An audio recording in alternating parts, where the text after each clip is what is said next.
Roma Wines present Suspense.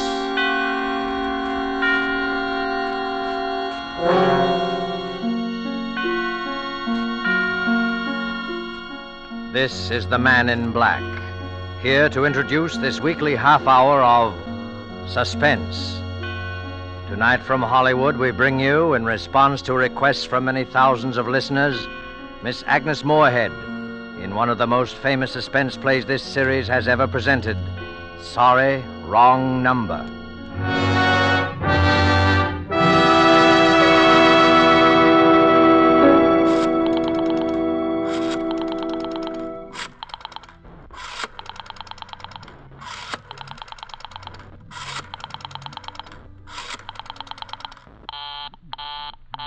Oh, dear.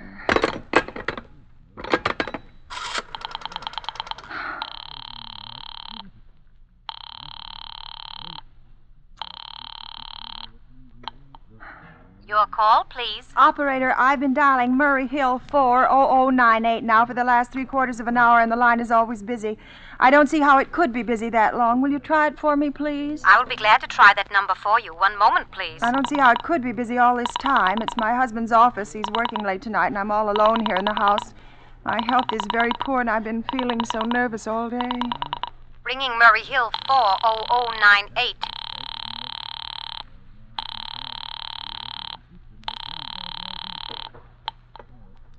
Hello? Hello? Hello, is Mr. Stevenson there? Hello?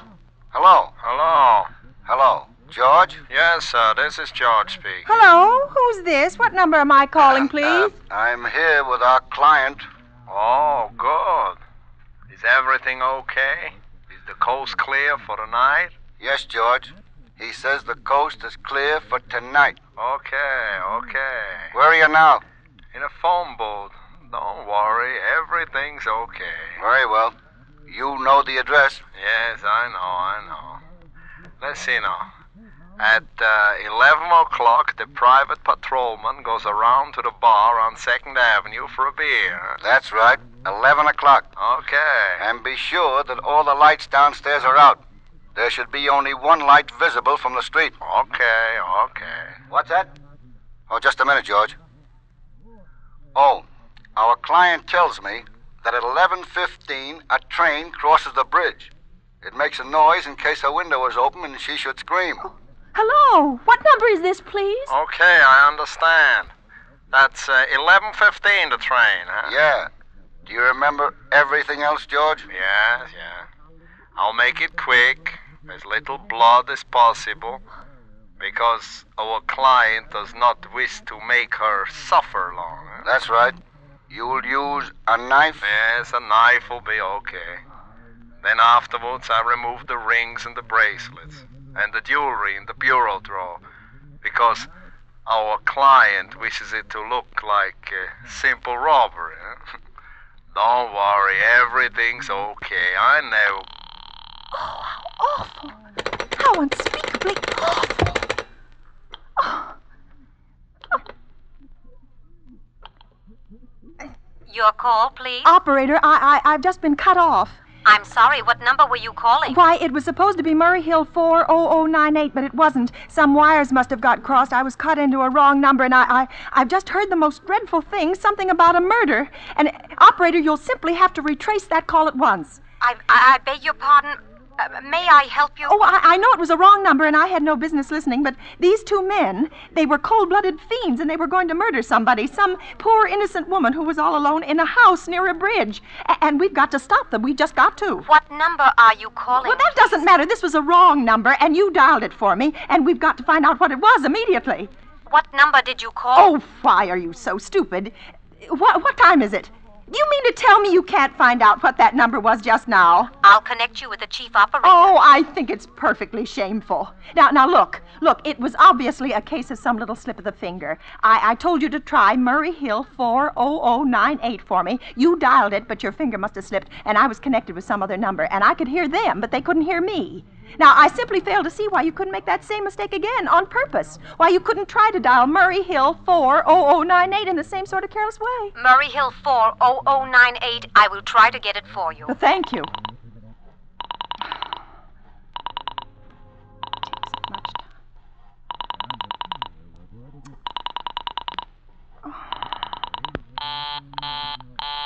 I am sorry, Murray Hill 40098 is busy.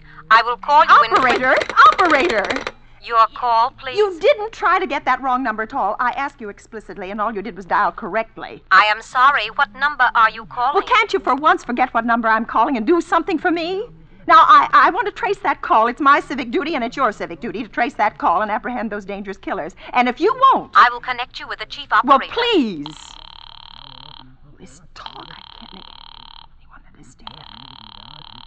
It takes so much time. This is the chief operator. Oh, Chief Operator, I want you to trace a call, a telephone call, immediately. I don't know where it came from or who was making it, but it's absolutely necessary that it be tracked down because it was about a murder that someone's planning, a terrible, cold-blooded murder of a poor, innocent woman tonight at 11:15.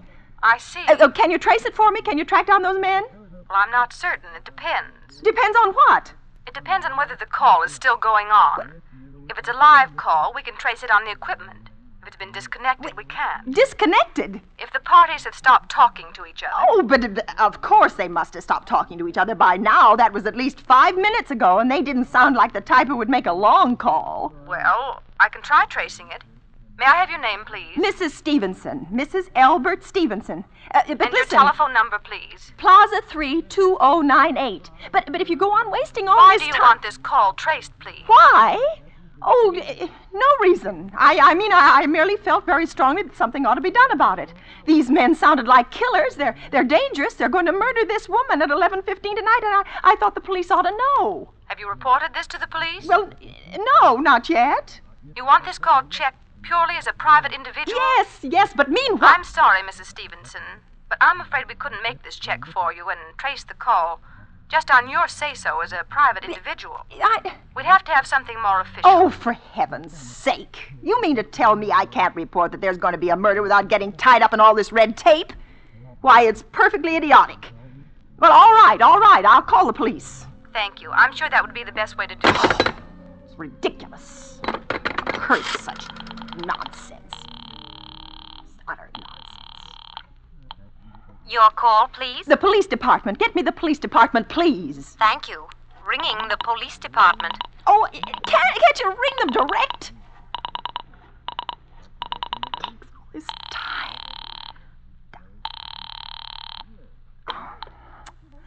Police station, precinct 43, Sergeant Martin speaking. Police department, this is Mrs. Stevenson. Mrs. Albert Smythe Stevenson of 53 North Sutton Place. I'm calling up to report a murder. Huh? I mean, the murder hasn't been committed yet, but I just overheard plans for it over the telephone, over a wrong number that the operator gave me. I've been trying to trace down the call myself, but everybody is so stupid, and I guess in the end you're the only people who could do anything. Yes, ma'am. It was a perfectly definite murder. I heard their plans distinctly. 2 men were talking, and they were going to murder some woman at 11:15 tonight. She lived in a house near a bridge. Are you listening to me? Yes, ma'am. And there was a private patrolman on the street. He was going to go around for a beer on 2nd Avenue. And there was some third man, a client, who was paying to have this poor woman murdered. They were going to take her rings and bracelets and use a knife. Well, it's unnerved me dreadfully, and I'm not well. Yeah. Yes, I see. Well, when was all this, ma'am? About 8 minutes ago. Oh, then you can do something. You do understand. What's your name, ma'am? Mrs. Stevenson. Mrs. Albert Stevenson. And your address? 53 North Sutton Place. That's near a bridge, the Queensboro Bridge, you know. And we have a private patrolman on our street, and 2nd Avenue is the next... And what was that number you were calling? Murray Hill 40098. But that wasn't the number I overheard. I mean, Murray Hill 40098 is my husband's office. He's working late tonight, and I was trying to reach him to ask him to come home. Yeah. I'm an invalid, you know, and it's the maid's night off, and I hate to be alone, even though he says I'm perfectly safe as long as I have the telephone right beside my bed. Well, we'll look into it, Miss Stevenson, and see if we can check it with the telephone company. But the telephone company said they couldn't check the call if the parties had stopped talking. I've already taken care of that. Oh, you have? Yes, and personally I feel you ought to do something far more immediate and drastic than just check the call. What good does checking the call do if they stop talking? By the time you track it down, they'll already have committed the murder. Well, we'll take care of it, don't you worry. I'd say the whole thing calls for a search. A complete and thorough search of the whole city. I'm very near the bridge, and I'm not far from 2nd Avenue, and I know I'd feel a whole lot better if you sent around a radio car to this neighborhood at once. Well, what makes you think the murder's going to be committed in your neighborhood, ma'am? Well, I don't know. Only the coincidence is so horrible. 2nd Avenue, or the patrolman, the bridge. Yeah, well, 2nd Avenue, you know, is a very long street, ma'am. And you know how many bridges there are in the city of New York alone. Not to mention Brooklyn, Staten Island, and Queens, and the Bronx. I know all that. How do you know there isn't some little house on Staten Island, on some little 2nd Avenue you never heard about? How do you know they were even talking about New York at all? But I heard the call on the New York dialing system. Well, maybe it was a long-distance call you overheard. You know, telephones are funny things. Now, look, lady, why don't you look at it this way? Supposing you hadn't broken in on that telephone call. Supposing you got your husband the way you always do. You wouldn't be so upset, would you? Well, I suppose not, only it sounded so inhuman, so cold-blooded. Well, a lot of murders are plotted in this city every day, ma'am. We managed to prevent almost all of them, but a clue this kind is so vague.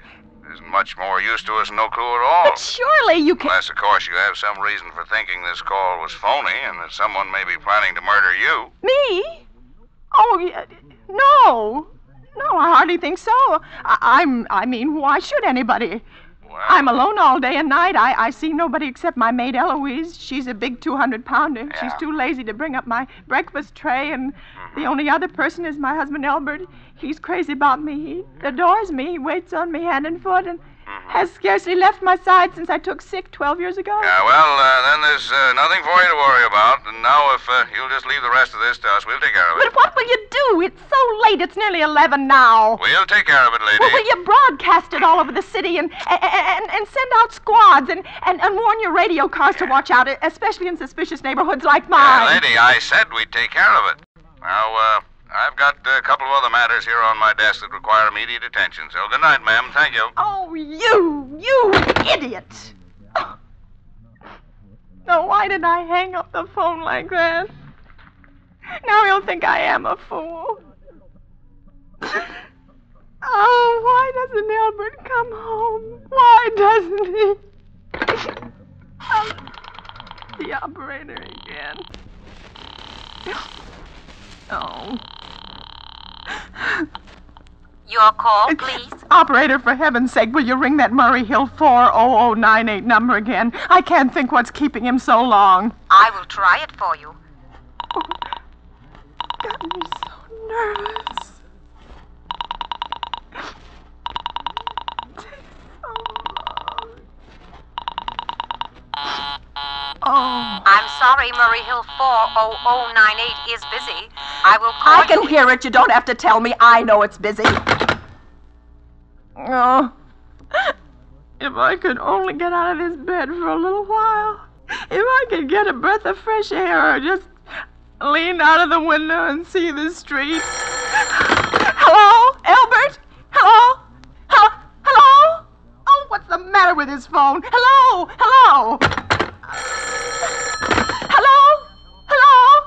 Oh, for heaven's sake, who is this? Hello? Hello? Hello? What are they trying to do to me? Oh. Oh. Answer somebody. Answer somebody. Your call, please. Hello, operator. I don't know what's the matter with this telephone tonight, but it's positively driving me crazy. I've never seen such inefficient, miserable service. Now, look, I'm an invalid, and I'm very nervous, and I'm not supposed to be annoyed. But if this keeps on much longer... What seems to be the trouble, Well, please? everything's wrong. I haven't had one bit of satisfaction out of one call I've made this evening. The whole world could be murdered for all you people care, and now my phone keeps ringing and ringing and ringing and ringing every 5 seconds or so, and when I pick it up, there's no one there. I am sorry. If you will hang up, I will test it for you. I don't want you to test it for me. I want you to put that call through, whatever it is, at once. I'm afraid I cannot do You that. can't, and why? Why, may I ask? The dial system is automatic. If someone is trying to dial your number, there is no way to check whether the call is coming through the system or not, unless the person who is trying to reach you complains to his particular operator. Well, of all the stupid... And meanwhile, I've got to sit here in my bed, suffering every time that phone rings, imagining everything. I will try to check the trouble for you, madam. Check it, that's all anybody can do. Oh, what's the use of talking to you? You're so stupid. I'll fix her. Volley, impudent. How dare she speak to me like that? How dare she speak to me like that? No satisfaction out of anybody. Lancer. Your call, please. Young woman, I don't know your name, but there are ways of finding you out. And I'm going to report you to your superiors for the most unpardonable rudeness and insolence it has ever been my privilege. Give me the business office at once. You may dial that number direct. Dial it direct? I'll do no such thing. I don't even know the number. The number is in the directory, or you may secure it by dialing Listen information. here, you... Oh, what's the use? Oh, for heaven's sake, I'm going out of my mind, out of my mind. Hello, stop ringing, do you hear? Answer me, who is this? You realize you're driving me crazy? Who's calling me? What are you doing it for? Now stop it, I say. Hello, if you don't stop ringing, I'm going to call the police, do you hear? The police!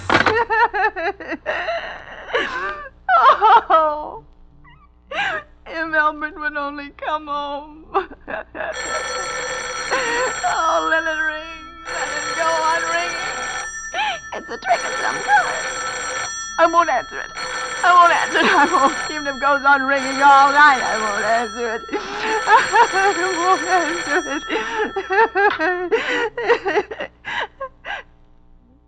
Now what's the matter?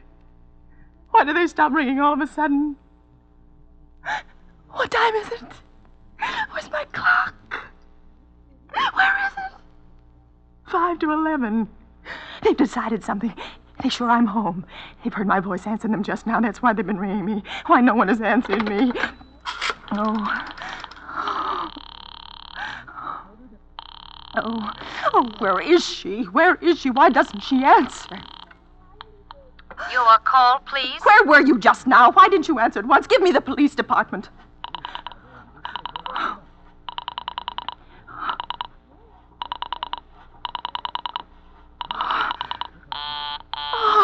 I'm sorry, the line is busy. I will call you. Busy? But that's impossible. The police department can't be busy. There must be other lines available. The line is busy. I will try to get them for you later. No, I've got to speak to them now. It may be too late. I've got to talk to someone. What number do you wish to speak to? I don't know, but there must be someone to protect people beside the police department. A detective agency.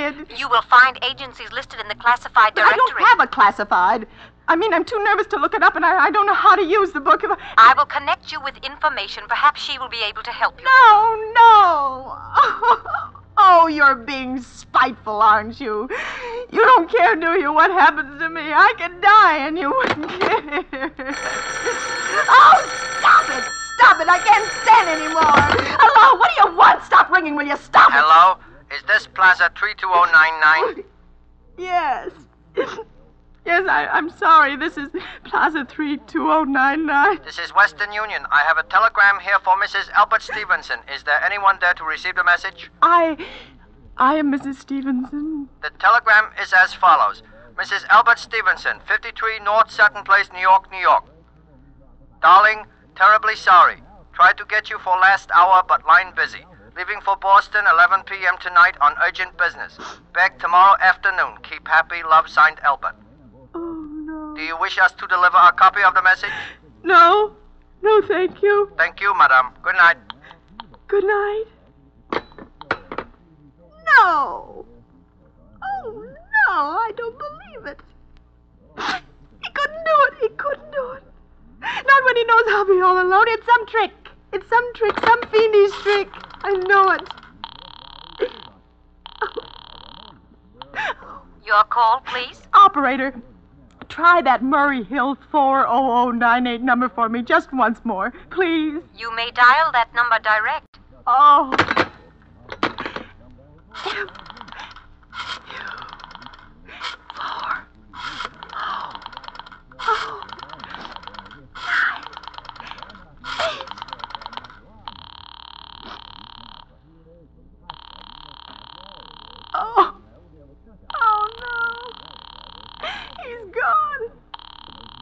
Oh, Albert, how could you? How could you? Oh, but I can't be alone tonight. I can't. If I'm alone one more second, I'll go mad. I don't care what he says or what the expense is. I'm a sick woman. I'm entitled to some consideration.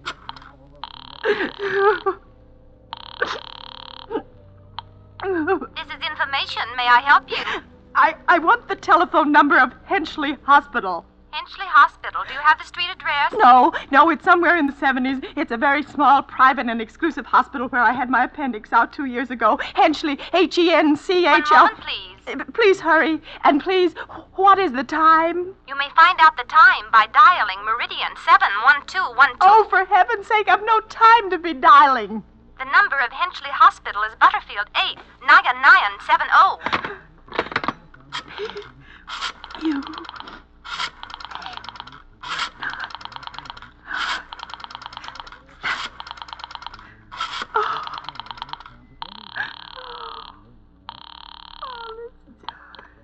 Henchley Hospital, good evening. Nurses' registry. Who was it you wished to speak to, please? I want the nurses' registry at once. I want a trained nurse. I want to hire her immediately for the night. I see. And what is the nature of the case, madam? Nerves. I'm very nervous. I need soothing and companionship. You see, my husband is away, and I'm... Have you been recommended to us by any doctor in particular, madam? No, but I really don't see why all this catechizing is necessary. I want a trained nurse. I was a patient in your hospital 2 years ago, and after all, I do expect to pay this person for attending me. We quite understand that, madam. But these are war times, you know. Registered nurses are very scarce just now, and our superintendent has asked us to send people out only on cases where the physician in charge feels it is absolutely necessary. Well, it is absolutely necessary. I'm a sick woman. I'm very upset, very. I'm alone in this house, and I'm an invalid, and tonight I overheard a telephone conversation that upset me dreadfully. A woman's going to be killed when a train... In fact, if someone doesn't come at once, I'm afraid I'll go out of my mind. I see. Well, I'll speak to Miss Phillips as soon as she comes in. What is your name, Miss madam? Phillips. And when do you expect her in? I really couldn't say. She went out to supper at 11 o'clock. 11 o'clock? Oh, it's not 11 yet. Oh, my clock has stopped. I thought it was running down. What time is it? Just 15 minutes past 11. What was that? What was what, madam? That clicked just now in my own telephone, as though someone has lifted the receiver off the hook, off the extension telephone downstairs. I didn't hear it, madam. Now, about But this... I did. There's someone in this house. Someone downstairs in the kitchen, and they're listening to me now. I won't pick it up. I won't let them hear me. I'll be quiet and they'll think. But if I don't call someone now, while they're still down there, there'll be no time. I've got to get that operator.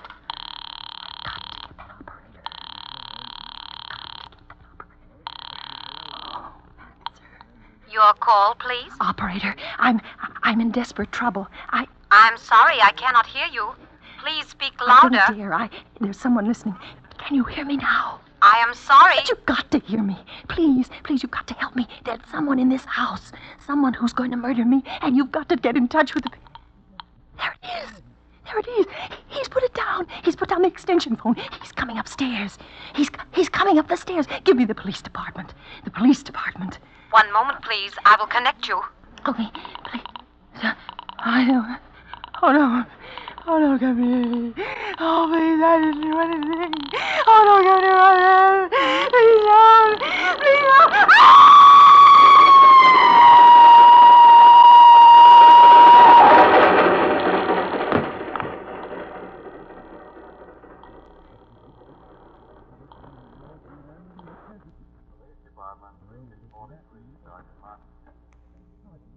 Police Department, Precinct 43, Sergeant Martin speaking. Police Department, Precinct 43, Sergeant Martin speaking. Police department? Well, I'm sorry. Must have got the wrong number. Don't worry. Everything's okay.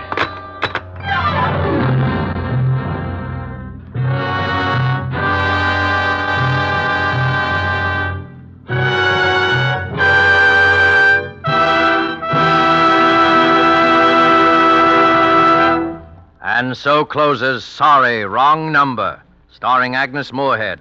Tonight's tale of suspense.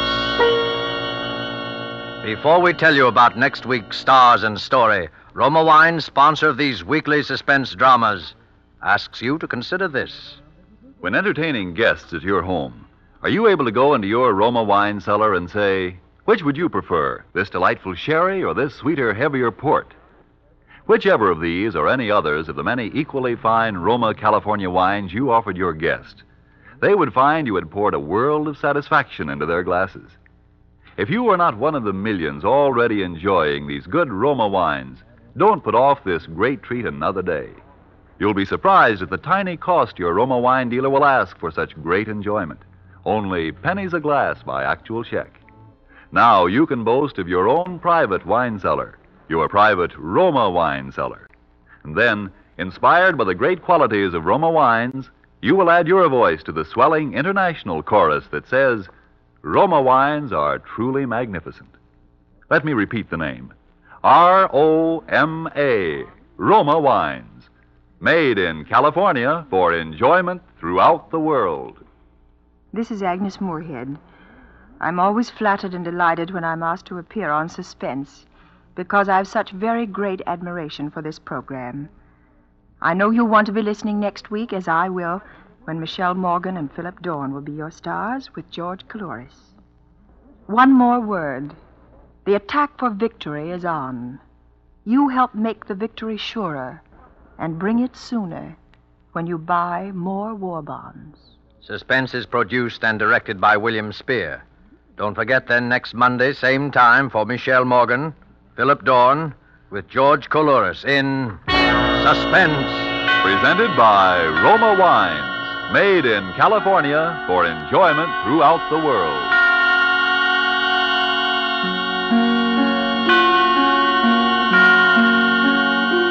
This is CBS, the Columbia Broadcasting System. Hideous things come out of the darkness to prowl the tortured earth. Evil hands stretch forth to seize. Evil eyes are watching. Unholy voices whisper and quarrel in the fearful silence. Death stalks. Loathsome, horrible death.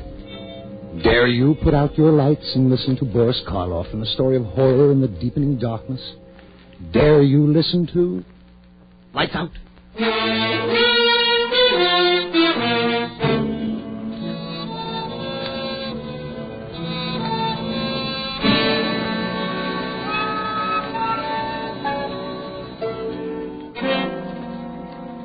I'm glad you brought up the question of ethics, Ed. Sometimes I think science is too ethical. Stands in the way of research. I don't know, David. Take your work, for example. It's wonderful, but you have to be very cautious. I think working with monkeys is about as far as you should go right now. Oh, but Ed, David is past that stage. Why not show Ed the one you worked on today, darling? If you'd like to see it, Ed, it's right in the lab. Yes, I would. I saw it last night after you injected the poison. I'll get it, David. Thank you, dear. It's in the second cage. Ruth's a wonderful girl, David. Must be a big help to you in your work. Don't know what I'd do without her. But if she ever gets too interested in pure science, I'm going to lock her out of the lab and just make her go back to being a wife. How do you find time for a wife? Now, look here. All you practicing surgeons think the research man is a machine. Not me, Ed. Ruth means more to me than all the discoveries I might make. Her happiness is all I live and work for. Well, I can't say that I blame you. She's a very charming person. Here he is. Same one you saw last night, Ed. Stone dead. And there he is, just as healthy and alive as any other monkey. Why, it's amazing, David. Naturally, I followed all the experiments along this line, but you seem to have progressed much farther. David can't go any farther with animals. He's ready for the next step. And he can do it. Well, I'm all for research, David. But you have a moral obligation in this sort of thing. How do you know it'll work with human beings? Oh, you're a surgeon yourself, Ed. You know that human beings are animals, just like all the subjects I've used. I know it'll work. Well, knowing it won't get you far with society.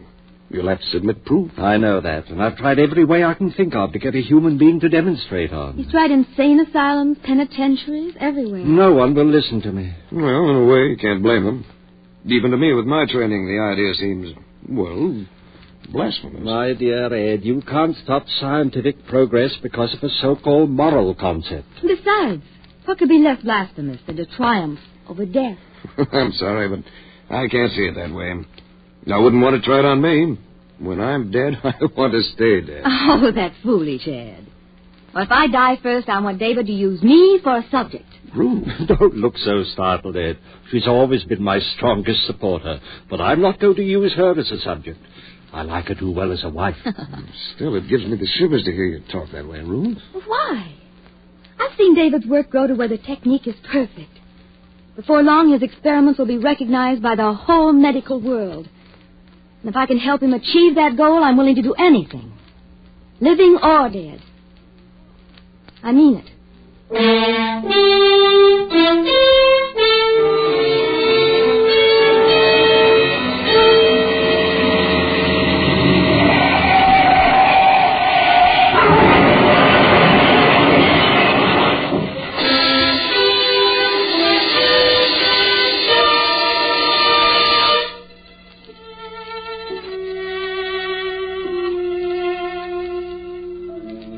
She said she wanted to do it, Ed, living or dead. David, you're surely not going to hold it to that. Not now. Of course I am. She meant it. But I called you over here tonight, Ed, because I need help. Don't tell me that. But I want you to help me bring Ruth's... To bring her here? That's exactly what I mean. David... Will you help me? Or must I bribe some stranger? David, why don't you give this thing up? It's inhuman. Ed, if I succeed, I'll have Ruth back. Don't you see how much it means? Well, yes, if you're successful. Oh, I've no doubt about that. Look, I've got my laboratory record. 714 times I performed the experiment on guinea pigs, rabbits, monkeys. 714 times it's been successful. Don't you see? But, David, this is no laboratory experiment. Ruth was your wife. She is my wife. The only woman I ever loved. That's why I want to bring her back here and start her breathing and living again. There's an ugly name for what you're asking me to do, David. I know. Grave robbery. But there's a better name for it, Ed. Death robbery. We'll rob old man Death.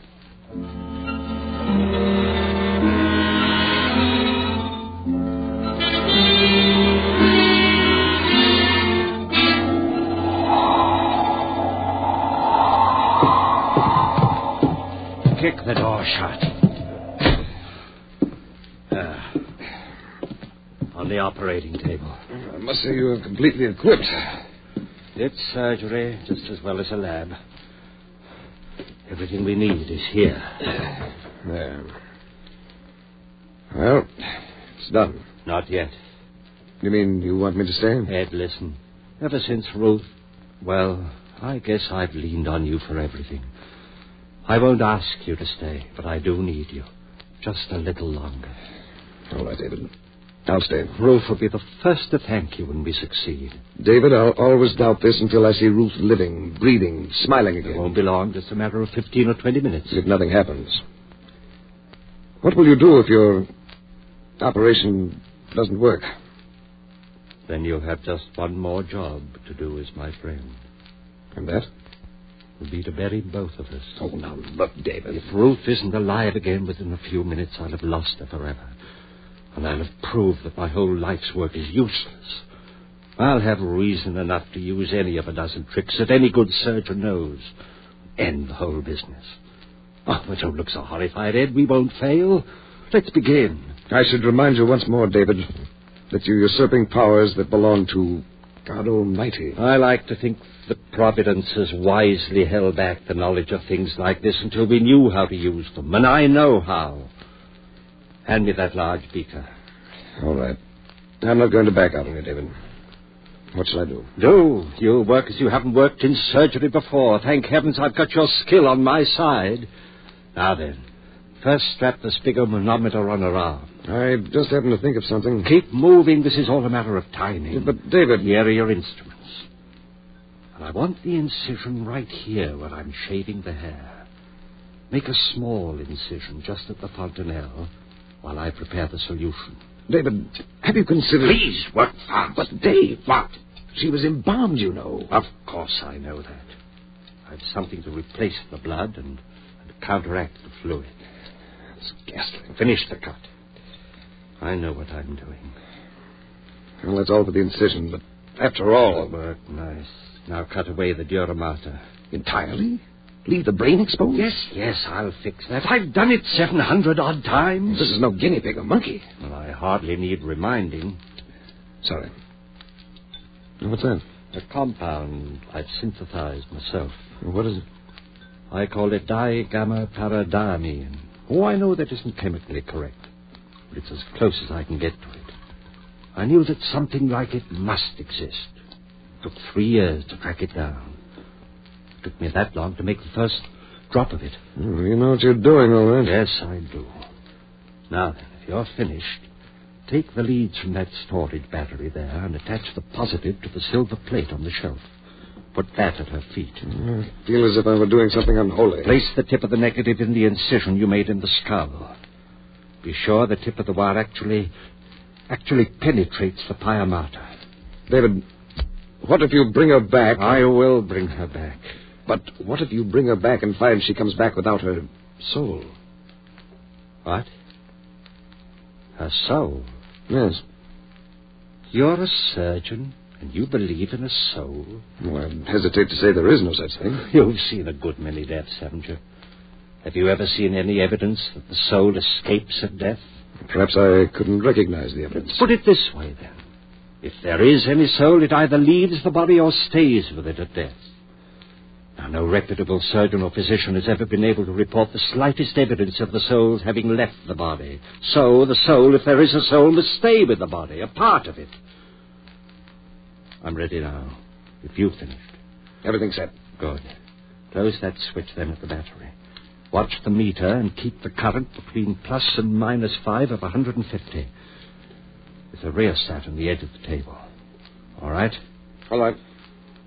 Now, I'm going to inject 10 cc's of adrenaline in the brachial artery. Adrenaline? Adrenaline and something else.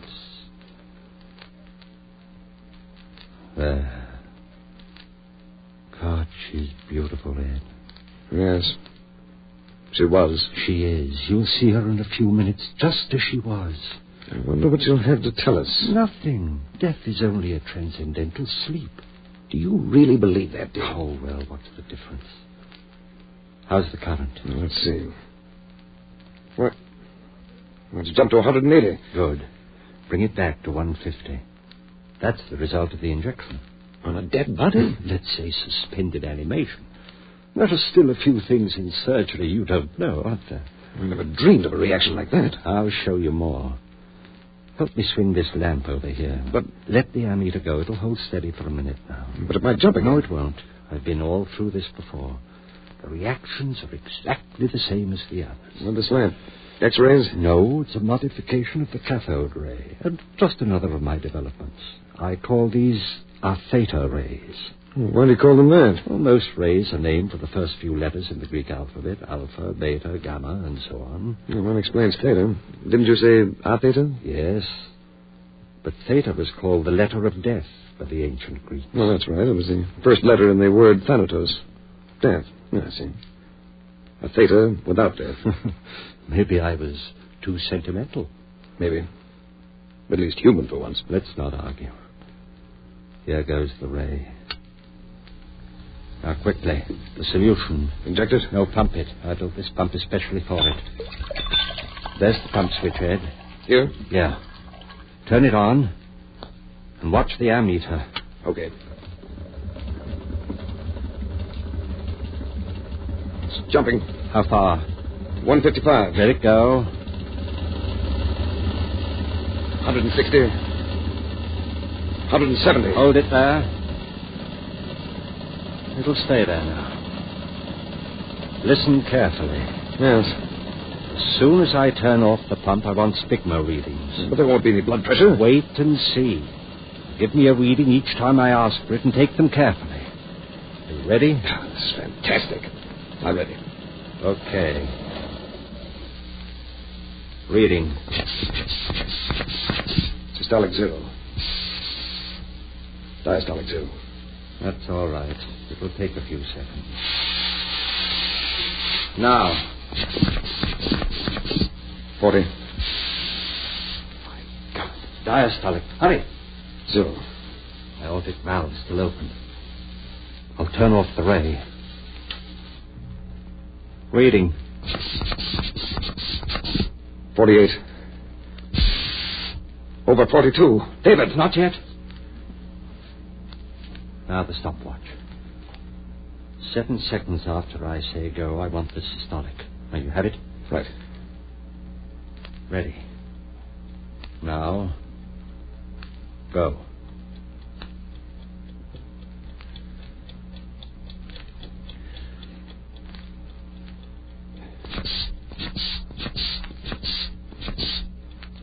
$60. Good. Just what it should be. Lord, look at my hand. I don't wonder. Oh, darling, just a few more minutes. All right, Ed. Now the ray again. We'll know the answer very soon.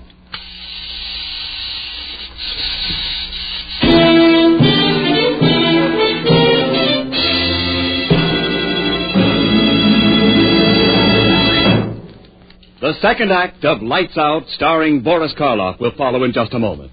But now, listen to the sweetest shaving song ever written. Push-pull, click-click. Changes blades that quick. Push-pull, click-click. With the Eversharp Schick Injector Razor, yes, it clicks for men everywhere. Because the Eversharp Schick Injector Razor is the world's one and only razor with the automatic blade changer. No blades to unwrap. Fingers never touch the blade. Just push-pull, click-click. And a keen new blade is automatically locked in correct shaving position instantly. It clicks because the Eversharp Schick Injector Razor makes shaving 50% faster, 100% safer, 200% smoother. Just try the Eversharp Schick Injector Razor for 1 week. See for yourself the difference. It's a $1.75 value. Special now, only $1.25, complete with 20 blades. For the shave of your life, the rest of your life, switch to an Eversharp Schick Injector Razor. Get yours tomorrow. Push-pull, click-click. Buy an Eversharp Schick.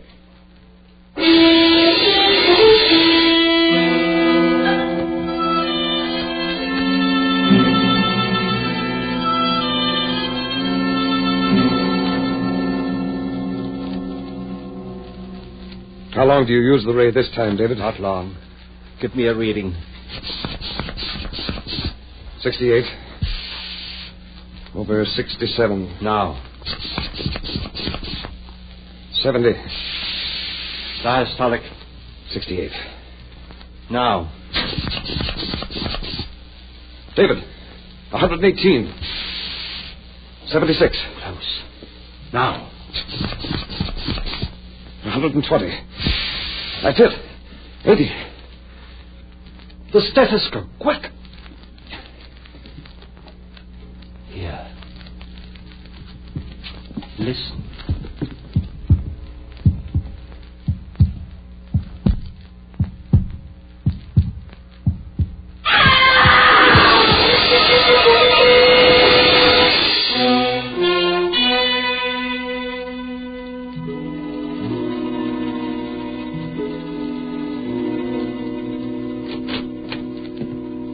Asleep?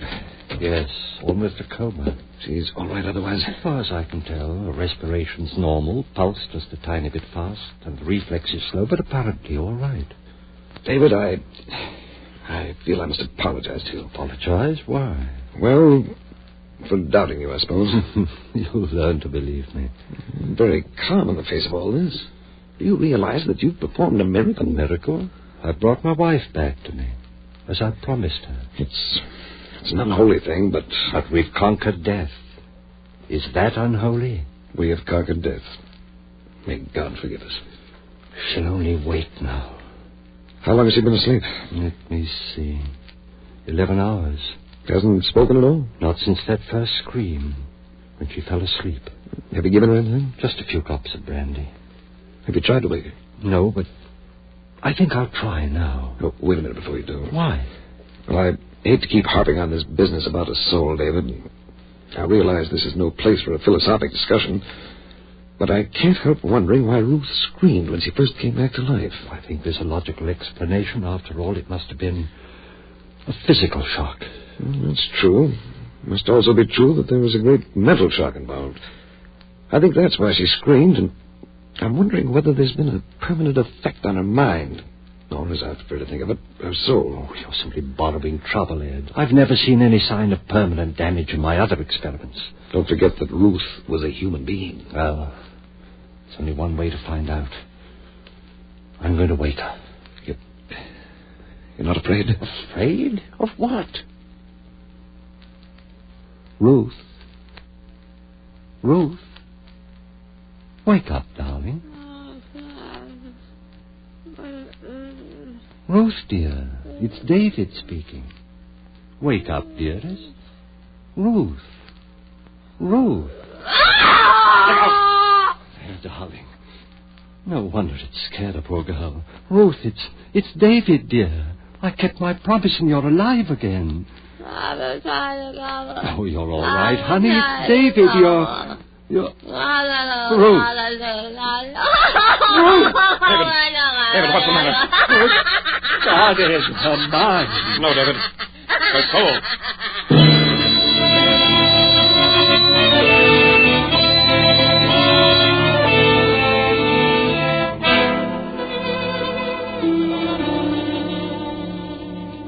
David, you'd better go out for a little exercise now. I'll stay here with her. I'll stay while you go out and walk around a bit. You've been there with her since 8 o'clock last night without any letter. Go on, I'll stay. Ed. I know, old boy. I'd give anything myself if we could undo what we've done, but... Ed, what can I do? Well, there may be something. Let's try an experiment when she wakes up again. What kind of an experiment? Well, let's see if we can talk to her, get her to say anything. If we can get a flicker of intelligence, maybe we can teach her, build up from a small fragment. Maybe it might work. I'm going to wake her up and try it. But not now. Why don't you take a walk? Relax a little. And get something to eat while you're out. Eat? I can't eat. I'm going to wake her. Ruth. Ruth. David, why not let her sleep? She's waking up now. Ruth. Hello, Ruth. Are you waking up? Poor child. Poor child. There. She repeats after me. A little. Maybe it will work, Ed. Ruth. David. It works. Seems to. Ruth, say I want a glass of water. Seems to. I want a glass of water. It's too long for her. Ruth. Say, Ruth loves David.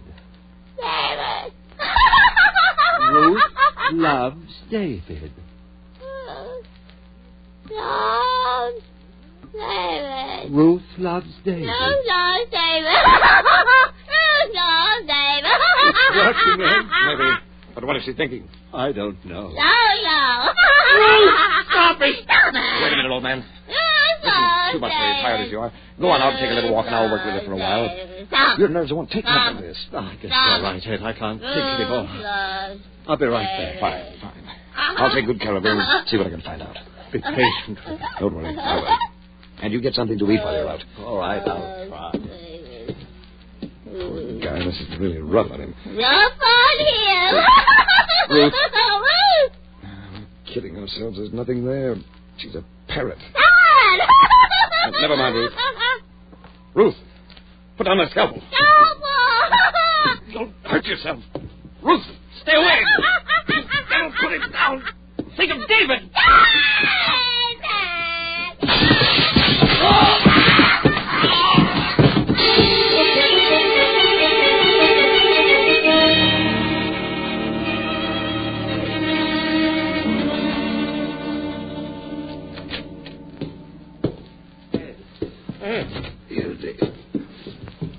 For God's sake, what happened? Ruth. Scalpel. I'll get something and fix you right up. Wait. No use. Now, look. Doctor. Artery. No hope. Ed. All right, Doctor. Your diagnosis is correct. A minute or two left. Who's hiding? Watch out. No soul. She'll kill you, too. What have I done, Ed? Everything I've done is wrong. Wonderful technique, Doctor. Congratulations. What about soul? Ed. Ruth. She's somewhere in the house. What if she gets out? A scalpel in her hands.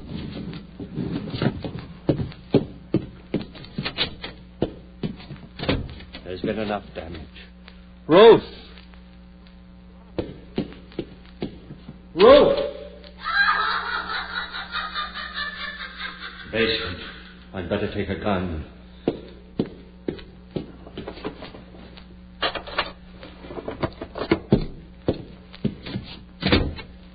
Ruth!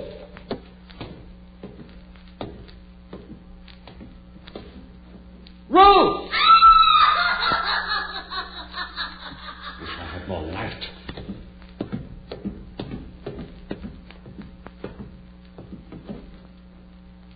Ruth! Ruth!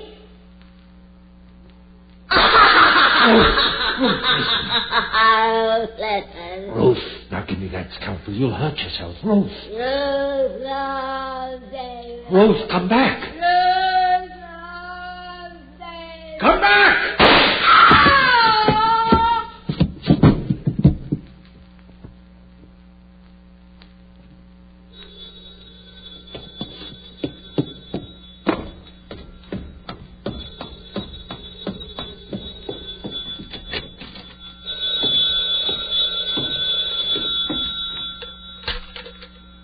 Hello? Yes? Oh. Hello, Doctor. Well, I've been busy in the lab. No, there's nothing new. Just an experiment. No. Like so many experiments, it just didn't work out.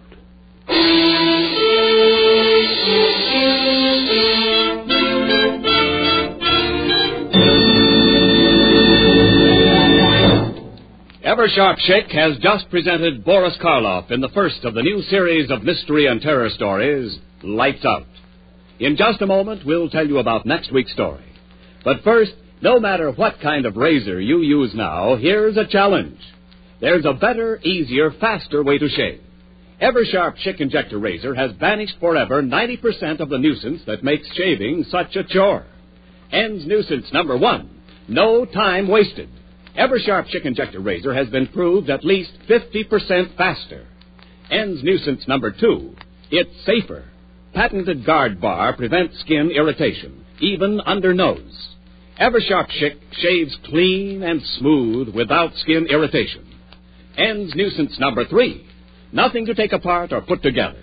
World's easiest razor to clean. Just rinse, shake, put away. Ends nuisance number 4, no blades to unwrap. Fingers never touch the blade. Just push-pull, click-flick. Because Eversharp Schick's the world's one and only razor with the automatic blade changer that locks a keen new blade, the world's sharpest blade, in correct shaving position instantly. Yes, it's 50% faster, 100% safer, 200% smoother. So for the world's quickest, easiest, cleanest shave, change to Eversharp Schick Injector Razor. It's $1.75 value, but special now for only $1.25, complete with 20 blades. Buy yours tomorrow.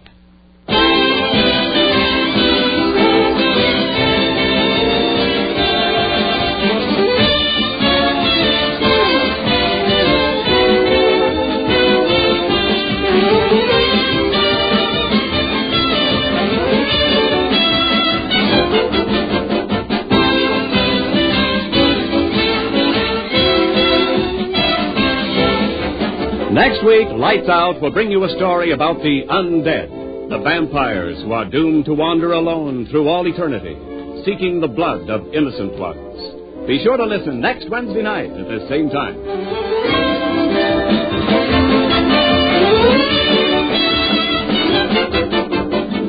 Lights Out is produced and directed by Bill Lawrence. The script is by Paul Pierce and Willis Cooper.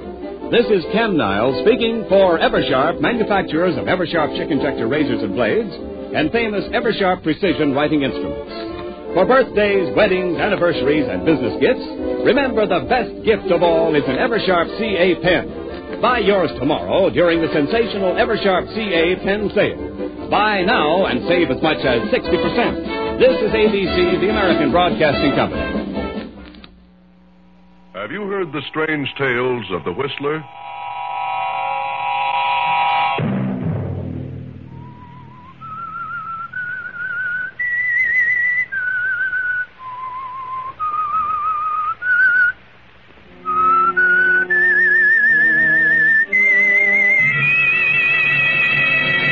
I'm the Whistler.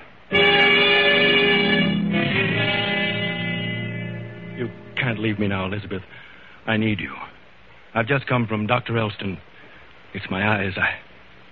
I'm on the verge of going blind. Another Sunday night, and again CBS presents The Whistler. I, the Whistler, know many things, for I walk by night. I know many strange tales, many secrets hidden in the hearts of men and women who have stepped into the shadows. And so I tell you tonight the extraordinary story of In the Dark. Thomas Northcote was a very busy man, a marine architect, a wealthy shipbuilder. And by the summer of 1940, he found himself working harder than ever and longer hours. He became the victim of severe headaches. So finally he visited his friend and physician, Dr. John Elston. The pain isn't constant, you say, Tom? No, it comes and goes. But when it strikes, it's almost unbearable. Been working unusually long hours, haven't you? Yes. All day and for the past 6 months till midnight. What do you think is wrong with me? Well, when a man passes 40, he's subject to a lot more things than when he's younger. Yes, but what is wrong with me? Pretty exacting work, yours. Why don't you tell me? Can't afford to spend the day here. Oh, don't get excited. Calm down, I'll tell you. But you won't like to hear it. What? You don't think I'm losing my mind? I didn't say that. But that's what you mean. Please, Tom. That's ridiculous. Why, I've known all about my family for 200 years back. Not a trace of insanity in one of them. I said nothing about insanity. Well, then, what are you talking about? Well, it is possible, however, to throw yourself completely off balance by overwork. Worry, mental strain. I know. Your nerves are shot to pieces. What does Elizabeth think about your working like this? I don't know. What can she say? It's got to be done. Well, Tom, you're going to let someone else do it for a while. What? I mean it. You're headed for a nervous breakdown. And something else. What else? Blindness. Good heavens. You have an eye condition which has become aggravated by environment. What can be done about it? Stop work immediately, rest, get outdoors, get away. For how long? A month at least, maybe longer. Put that yacht you built to some use. It's been tied up for over a year. Are you sure about all this? Positive. All right, John. I've no choice in the matter. I'll drop in again in a few days. Of course. Goodbye, Tom.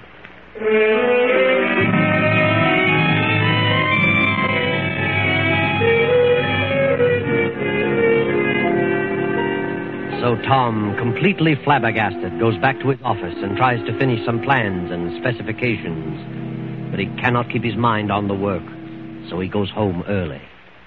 Well, good evening, Mr. Northcote. Good evening, Billings. This is most unusual. I mean, we didn't expect you for dinner. I know. I didn't feel so well this afternoon. I'm sorry, sir.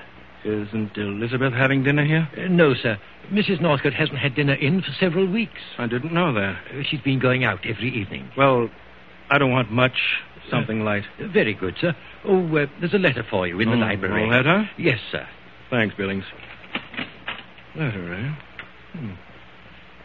Certainly not a business letter. No return address.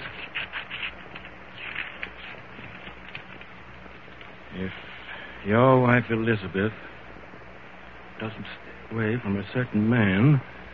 There's going to be a scandal in this town that you won't like. A friend. Good heavens. Stay away from a certain man. Billings. Billings! Yes, Mr. Northcott? Do you know where Mrs. Northcott has gone? No. Did she say who she was to meet? No, she never does. Just goes out for the evening? Oh, sometimes in the afternoon as well. I see. You look a bit pale, sir. Shall I call Dr. Elston? No, Billings, I don't think he could be of much help at the moment. I'll be all right. Good night.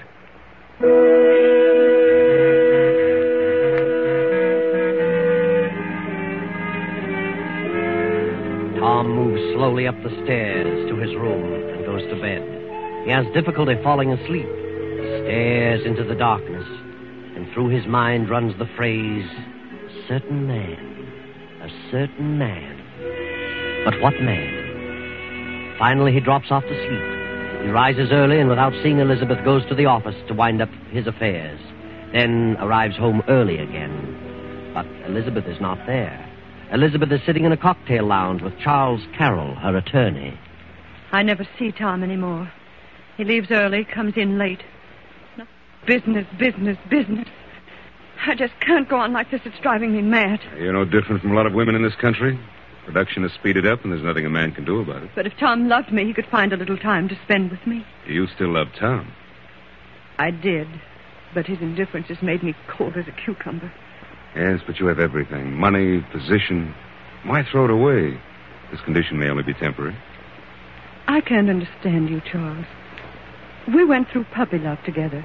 Went through school together. Then we drifted apart and I met Tom. Why can't you understand me? Because for 3 weeks now, and I've seen you almost every day, you, of all people, have been trying to talk me out of divorcing Tom. That's right. But do you want me to go on like this? I want you to be sure, Elizabeth. I am sure.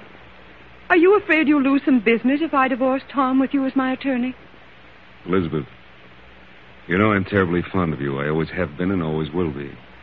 Your happiness means a great deal to me. That's why I don't want you to take this step until we're sure that you'll not be sorry later. You're the one who isn't sure. Darling, it's for your own good. Please wait. All right, Charles. If that's the way you feel, I'll wait. Good. Can you drop me off at my place? Yes, I can. But... But what? Well, look, Elizabeth, I'm going to be very busy for the next 2 or 3 days. And we've talked over this situation for weeks, so suppose you think on it for a while and make up your own mind. And call me. Why, of course, Charles. I have been taking a lot of your time lately. I'm sorry. It's all right, darling. Come along. Charles takes Elizabeth home and leaves her at the door. Tom Northcott is in the library waiting for Elizabeth. Tom? What on earth are you doing home so early? Well, I'm certainly surprised. Are you? What's happened? What did you do this afternoon? The same thing I do every afternoon and every evening. Try to kill time. I suppose it has been rather boring lately, since I've had to spend so much time at the plant. Yes, it has. Been playing bridge a lot, have you? Yes. Bridge and parties. Oh, there are a number of things one can do when one has to. I'm sorry, Elizabeth, but this extra heavy load of business is not of my own making. I thought you would understand. I understand that you work hard, that you're very busy. But even when you're here, you seem to be completely unaware of my presence. You come in late, go to your room without a word, get up with the birds, and leave without a word. I wasn't aware of that. But I suppose it's true. I was able to stand it at first. And then I became horribly lonely. So lonely I couldn't bear this house another moment. So I started going out here and there. That should have helped? For a while. You had changed, Tom. I did attribute it to business, but when you changed so completely, became so indifferent toward me, I suddenly realized that you no longer loved me. And then I changed. You changed? Yes. Finding some way to occupy my time is no longer the difficulty. No? What is the difficulty? My difficulty is forcing myself to come back to this empty shell each night. You think I don't care for you? What else could I think? You're saying you've lost your affection for me. Yes. And you found someone who is more More attentive? I have many friends whose company is most pleasant. A man? Friends. Men and women. Friends who understand. Elizabeth, they don't understand. And you don't understand. In another moment, you'll be telling me you want to leave me. I do. I can't stay here any longer. Then we'll both leave together. What? This is all a complete misunderstanding, Elizabeth. We love each other, regardless of what you think. This can be remedied very easily. No, Please Tom. listen to me. I need your help. Help? What do you mean? For some time now, I've been ill. I've said nothing about it, but it's grown worse. The pain has increased. Pain? Yes, in my head, in my eyes. Flashes of light. I went to see Dr. Elston. John. Yes, Dr. Elston. He told me that I must quit work, take a complete rest, or go blind. Blind? Oh, Tom, how awful. We'll take the yacht, Elizabeth. A long cruise. It'll save my sight, and it'll help us, too. We can pick up where we apparently left off. But, Tom, Please, Elizabeth, I need you. All right, Tom. I'll go. We can leave in a few days, and we needn't go alone. If you prefer, we can have some guests along. Oh, would that help? Yes. Yes, I believe it would. Very well. Who would you like? You select someone you'd like to have along, and I'll select someone. People we both know. Yes. Well, I'd like to have Yes? Dr. Elston. John. You'd like to have him along? Very much. He's charming company, and besides, he may prove valuable. Then it's John Elston. Mm-hmm. I'll ask him tomorrow. And say, how about Charles Carroll? Always liked Charlie. And Marge Durant. They're still engaged, aren't they? Why, I don't know. By George, Elizabeth, I'm going to enjoy this trip. I feel better already. I wonder if the doctor will join us. I'm sure he will. Well, if he turns me down, I'll let you talk to him. I'm sure you can persuade him.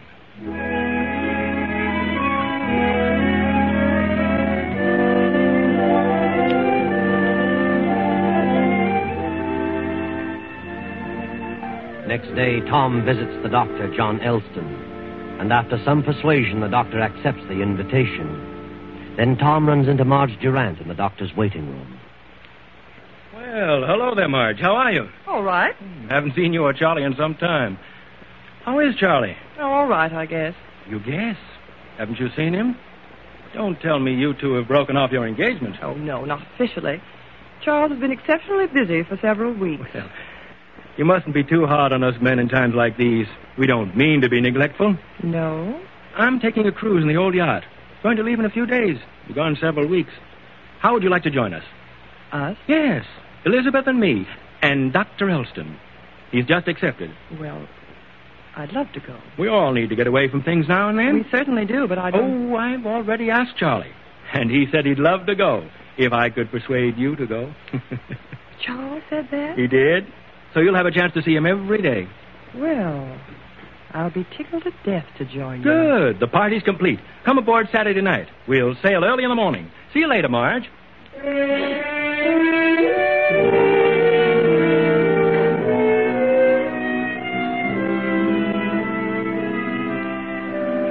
Now it is Saturday evening, the eve of departure. After an early dinner, Tom, suffering from severe head pains, goes to the library where he dozes in an armchair.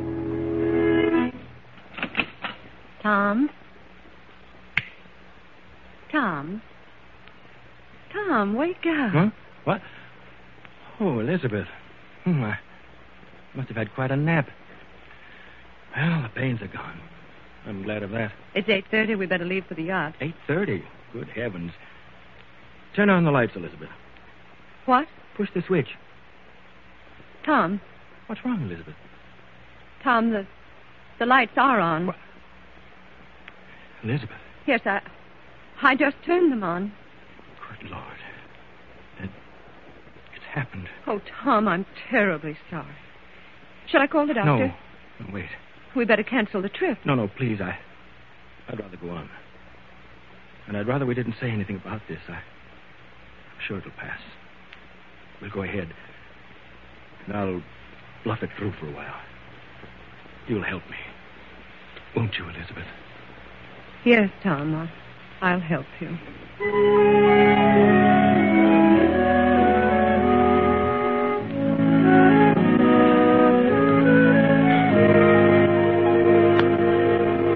Tom notifies his skipper he'll be late in coming aboard. Then, when he is sure his guests on the yacht have retired, he and Elizabeth arrive, and he goes to his cabin. Next morning, the guests lounge in the sun on the afterdeck. Tom appears and moves along the deck to the stern, stops, and leaning against the rail, lights his pipe. Morning, everybody. Wonderful day, isn't it? Yeah, clear as crystal. Where are we going? Does it matter, Marge? This is a cruise to nowhere. The less we know about where we're going, the bigger surprise we get when we get there. Don't you know? No, my skipper does. Makes it more interesting, don't you think, Doc? I suppose so. That was Elizabeth's idea. Wasn't it? Are you asking us? Oh, I thought Elizabeth... That is, I thought she told you. It's a swell idea, just the same. Eh, Charles? Yeah, it's all right with me. Hope the weather stays like this. Yes, I was wondering about those dark clouds gathering off there. They mean anything, Tom? Oh, yes. Well, maybe. Maybe not. Pretty black, aren't they? Yes, they are. Where are you looking? Over here, Tom, on the port side. Huh? Oh, those. Well, they are dark, but we may see them for days and never contact them. I hope you're right. I'm not much of a sailor. No? How about you, Elizabeth? Oh, good morning, dear. Sleep well? I've had the best rest in years. You look lovely this morning. Tom, what's wrong with you? What do you mean? Good morning, folks. Sorry to be such a sleepyhead, but I was dead tired. How do you feel, Tom? Why, I...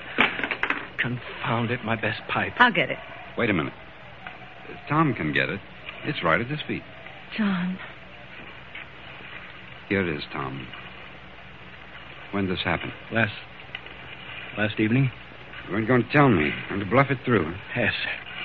You knew it was going to happen this soon, but you said if I took a rest, it'd be all right. I didn't want to alarm you. I hoped my diagnosis was wrong. But you knew it wasn't. I'm sorry. Tell Captain Baker I want to see him in my cabin. Please forget all this and try to enjoy yourselves. I'll help you to your cabin, Tom. No, thanks, Charlie. I designed this ship. I built it. I know every corner and cranny. What a rotten shame. Poor Tom. Poor fellow.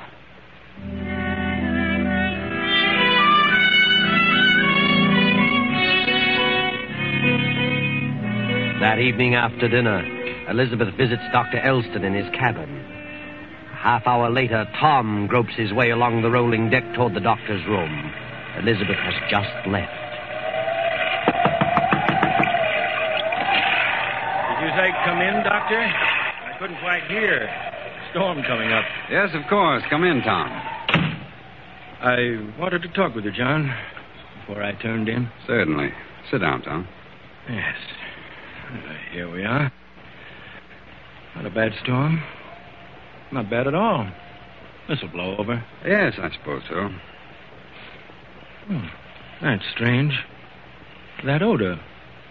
You don't smoke, do you, John? Why, well, once in a while. Why? I smell a strong odor of tobacco. The same peculiar aromatic blend Elizabeth uses. Well, it's quite possible. Elizabeth was just here. Really? Poor girl.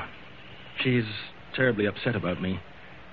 Came to talk over my condition? Yes, she's quite worried. I can imagine. And you're worried, too. Aren't you, John? Well, I'm concerned. Oh, that's a terrible thing. One can't possibly realize how terrifying it is till it happens to him. I think I can fully appreciate it, Tom. Can you? I wonder. Think you better turn in. Well, perhaps you're right. I should steel myself against sympathy. Sympathy of others and sympathy for myself. Poor Elizabeth. I feel sorriest for her. What a fate. To be tied down to a blind man for the rest of her life. She'll understand. I'll look after Elizabeth. Will you, John? That's awfully good of you. I appreciate that. Better run along to bed, Tom. Get all the rest you can. Yes. Yes, of course. Good night, John. Good night.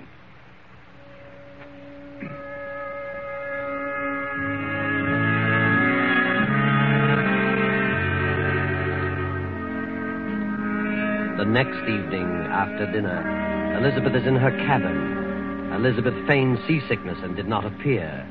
So Charlie Carroll goes to her room. You're not seasick, Elizabeth? You and I have sailed rougher waters than these. But I don't want anything to eat, Charles. Now, please, darling, you can't go on like this. You've got to pull yourself together. I know.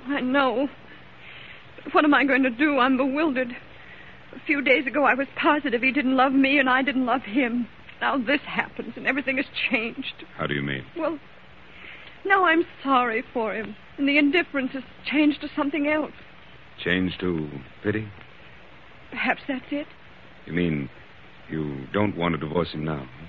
I don't see how I could. Afraid of what people would say? Oh, no. But somehow it just doesn't seem right. Now Tom's different. Maybe it took this darkness to show him the light. I mean... Oh, I don't know what I mean. No. Elizabeth. Come on, darling, get a hold of yourself. Oh, Charles. I don't know what to do. I don't know what to say. Don't say anything, darling. Everything will turn out all right. I know what to do. Charles, you're a darling. I don't know what I'd have done without you all these long weeks. Now just take it easy. Well, take a look at that, Doctor. We certainly ought to apologize, but we were stricken dumb. Marge, what are you talking about? Oh, dear, the sweet little innocents. You give them a lecture on life, Doctor. Now, wait a minute, Marge. For 3 weeks, Charles has been busy. And this is why. What a nice way to be busy. Marge, please. You're jumping to conclusions. Jumping? Are you kidding? Charles has been avoiding me for 3 weeks, and there's the reason in all her glory. Marge, you're out of your mind. You can't believe such a thing. Of course not. Not unless I heard it, and I heard it and saw it. Tom would just love to hear about this. Marge, you mustn't. No? Watch me. Just watch me. Don't worry, Elizabeth. I'll stop her.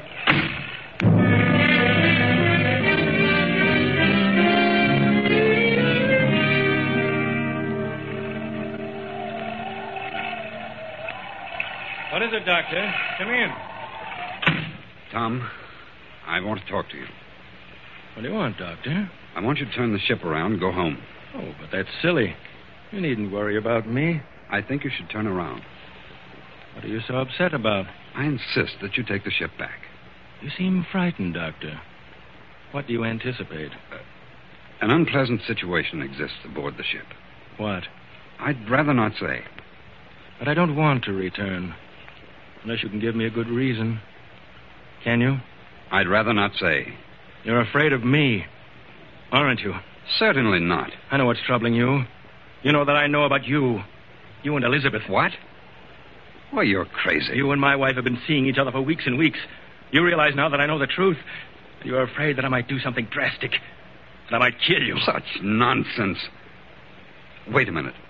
Is that why you were so insistent that I come on the trip? Maybe. I don't know where you got such an idea, but you're all mixed up. If she's been seeing anybody, it hasn't been me. Oh, come now. I didn't want to tell what I know, but I see now that I'll have to. You come with me to Elizabeth. Elizabeth? You expect me to believe that she'll tell the truth? You come along just the same. Let's wait till morning. Pretty rough weather tonight. Waves are breaking clear over the decks. No, I don't want to wait till morning. Now. Very well, Doctor. If you insist. I'll lead the way.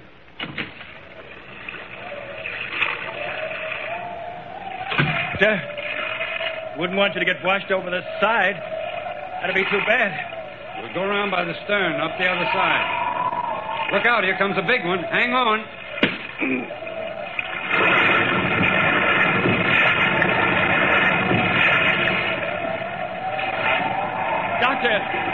Doctor, where are you? Doctor! I've got him, Mr. Northcott. He almost went over. Is he? All right, Captain. He's got a deep wound in the back of his head. Must have struck the opposite rail when the wave hit. I think he's dead, Northcott. Dead? Good Lord. He's dead, all right. I'll get him off the deck before we hit another big one. Better get back to your quarters, Mr. Northcott. Hang on to the rails.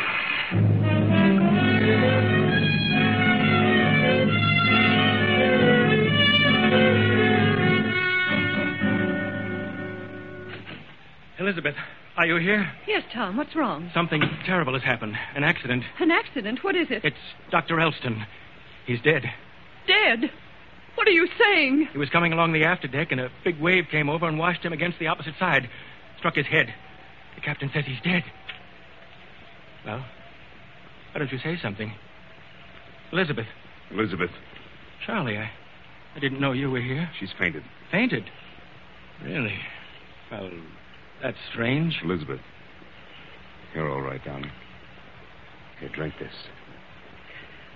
John. John. Oh, John. Oh, here you are, Tom. You're just the one I wanted to see. Yes, Marge? What's the matter with her? She fainted when I informed her that Dr. Elston had been killed. Doctor... What happened? A big wave tossed him across the deck. He struck his head on the opposite rail. Oh, Betsy. Poor John. Let's turn back. I can't go on. And why can't you go on? I just can't. Please turn back. That's ridiculous. We'll have to bury him at sea, of course, but why shouldn't we go on? Are you out of your mind? No. Why are you so terribly upset about the doctor? Why? How can you ask such a thing? You sound as though you didn't care. Maybe I don't. But it's very obvious that you do. You're out of your mind. Would you faint if anything happened to me? No. But the doctor, that's different. What are you trying to say? What? You and the doctor. I found out days ago. You tried to blame me, but I know differently now. I received a letter from someone telling me that you were running around with a certain man. That man was John Elston. I never heard of such a lie. I haven't seen John in weeks. Who sent you that letter? I did. But I wasn't referring to John. You sent it. And who did you mean? I meant you. You and Elizabeth. You've been seeing each other every day for weeks. You and Elizabeth think you're clever, but you're not. You sent the letter? Yes. And it wasn't John? No, it was Charles. I've seen them. They've been meeting every day for weeks. We have been meeting every day for weeks. You admit it, then? Certainly, but not for the reason you think. You're both stupid. Then why were you meeting? Charles and I are old friends. And he is an attorney, my attorney. We've been discussing a divorce. Divorce? Yes, I was determined to divorce you. But Charles tried to talk me out of it. We've been arguing for weeks. Certainly. Marge, you're nothing but a silly little troublemaker. I've known that for a long time. Now, maybe you know why I broke off with you, why I stopped seeing you. I wouldn't trust you across the street. Now do you believe me, Tom? Come in. Mr. Northcott, Dr. Elston just died. Just died? Why, I thought he was dead when you found him on the deck. So did I. When I got into his stateroom, he regained consciousness for a few moments. What? Yes. I saw the wave strike, Mr. Northcott. And I also saw what happened just before it struck. Yes, Captain, go on. This man here is Johnson, one of the crew. He was with me when Dr. Elston regained consciousness. Tell him what the doctor said just before he died, Johnson. Well, Dr. Elston said that he was walking ahead of Mr. Northcott as he struck him on the head with something. He fell, and the wave washed him across the deck. That's right. Then he died. Search Mr. Northcott, Johnson. This is ridiculous. I own this ship. But I'm the captain. Sorry, Mr. Northcott. Oh. Here you are, Captain. A gun.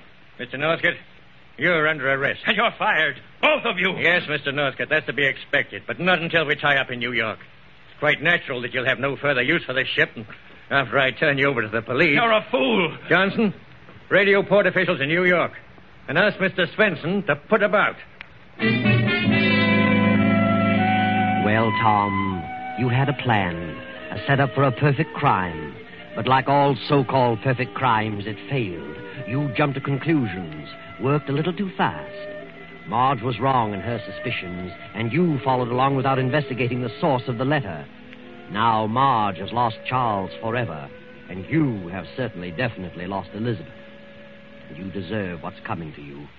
You planned the cruise with a diabolical purpose, and furthermore, you did not lose your eyesight. That was a hoax, a trick to trap the man. But very soon you will lose your sight, and your hearing, and your speech. In fact, you lose all your faculties, because you'll be dead. I know.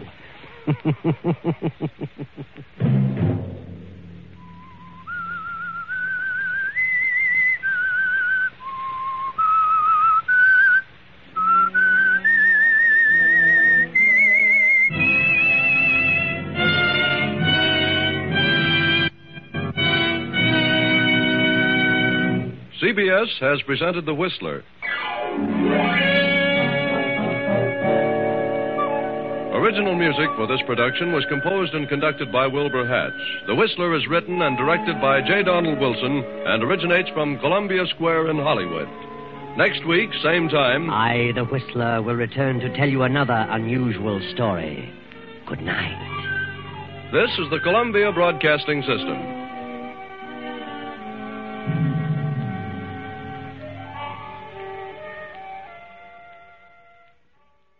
Wonder if prices will ever come down? Fed up with the post-war world. Want to get away from it all. We offer you escape. You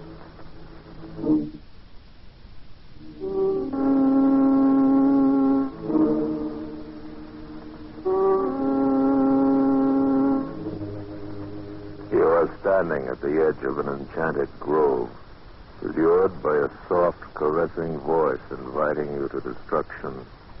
You have nearly sold your soul to an ancient goddess from whom you must escape.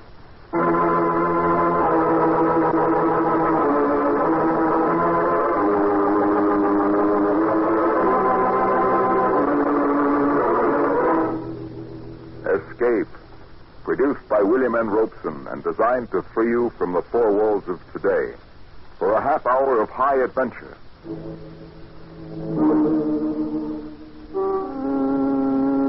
Today we escape to the African veldt and an enchanted shrine of great antiquity, as John Buchan told it in his weird story, The Grove of Ashtaroth.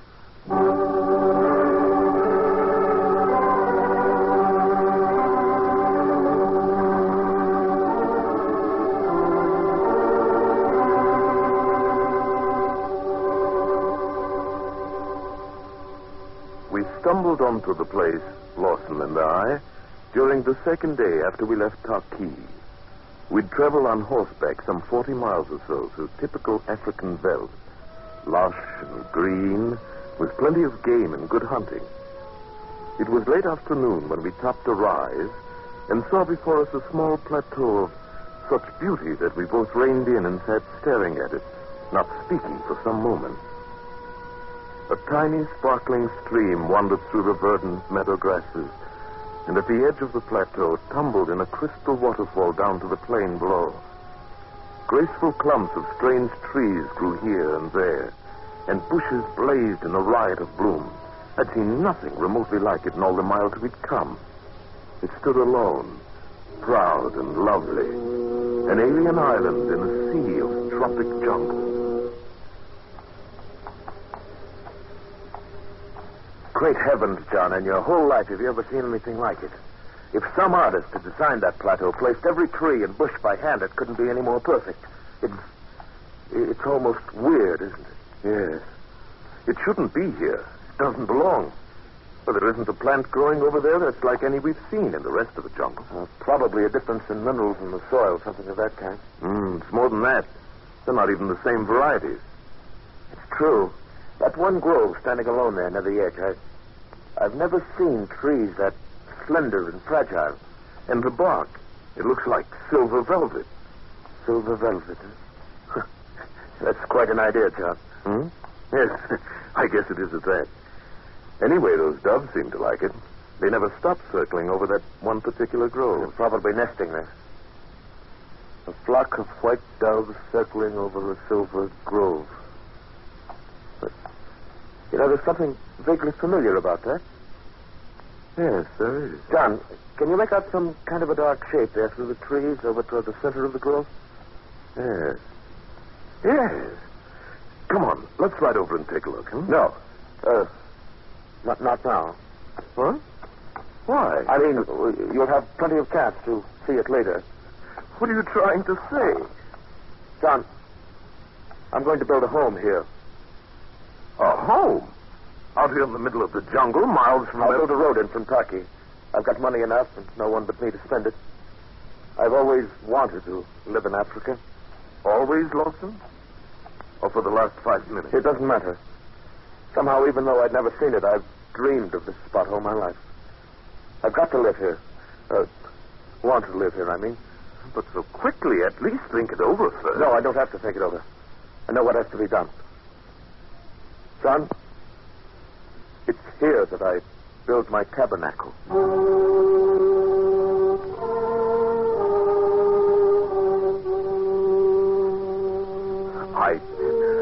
couldn't understand Lawson giving in to this sudden, foolish impulse. It wasn't like him. But there was nothing I could do. I left him at Torquay the next day and returned to the matter-of-fact world of business in London. And it was 3 years before I saw him again.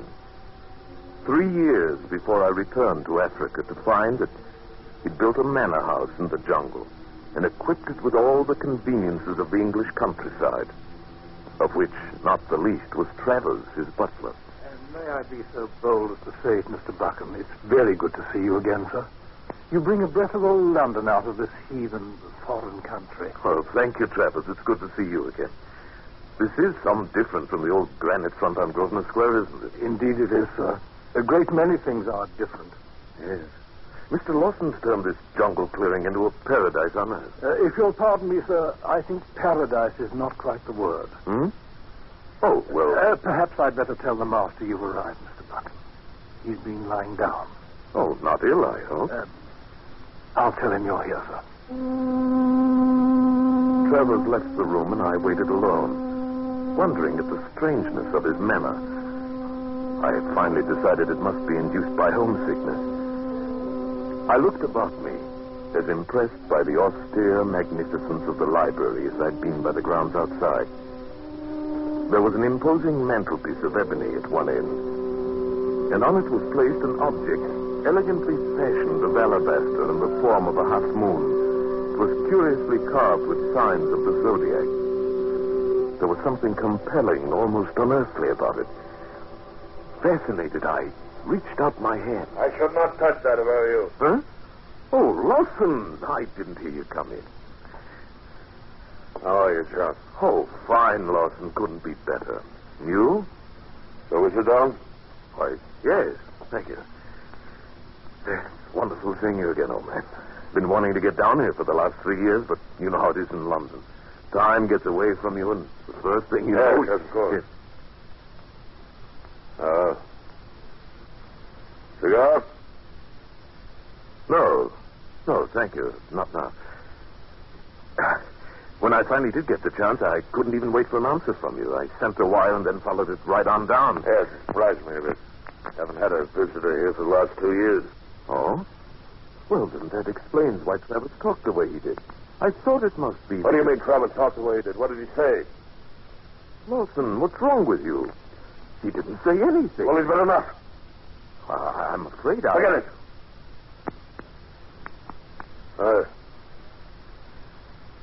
I'm sorry, John. I haven't felt very well the last few days. Well, that explains it. I say, at least you seem to be eating all right. You're actually getting a bit plump. Actually, I'm fat. Gross, flabby, and obscenely fat. Isn't that what you really mean? Well, no. I was only joking. Never mind.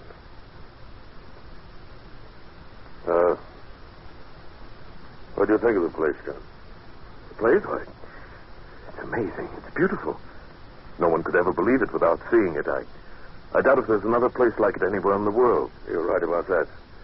There isn't another place like it anywhere in the world. Oh, that reminds me. I noticed you left the grove as it was without bothering it. Tell me, did you ever find out what it was we saw that afternoon? Yes. Yes, John, I found what it was. Well? John, I have an overseer here named McJobson, quite a competent man. I want you to leave with him in the morning, take a 3 or 4 day hunting trip. He knows the country. He'll find you plenty of game. Oh, but I came here to see you. I'm fighting about a fever. Happens every so often.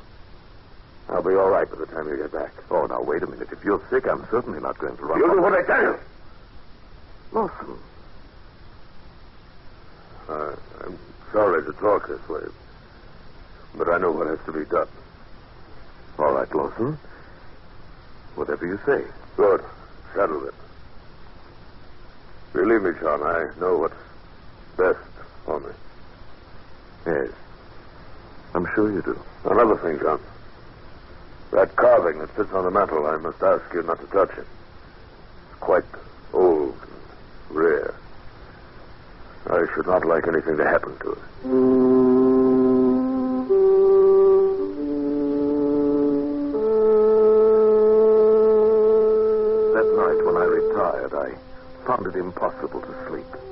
I tossed fitfully, trying to think of some reason for the great change that came over my friend in these past 3 years. Drugs, drink, actual sickness, either physical or mental? No, none of them gave any complete answer.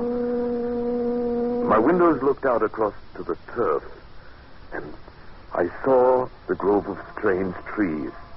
It was bathed now in the moonlight by a soft, silvery haze. Even now, in the middle of the night, the flock of doves circled in the air above it, gleaming white from wing and breast as they wheeled in the shafts of moonlight.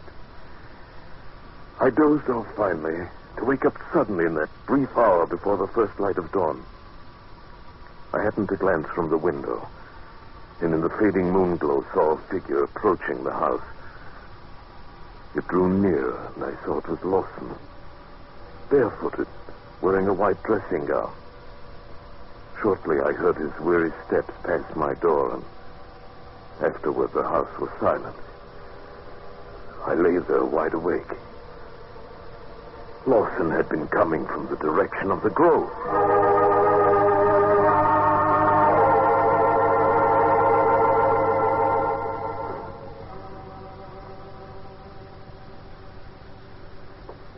Good morning, Mr. Button.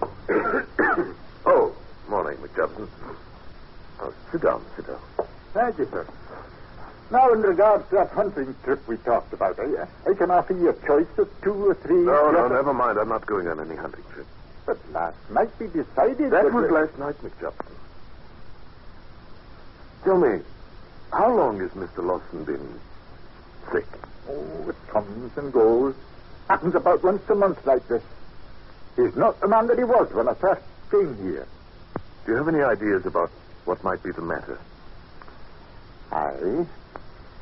Well, what are they? If I told you what was in my head, you'd think me daft. Why don't you wait until tomorrow? You won't need to ask. It's the full moon, the next. Full moon? What does that have to do with it?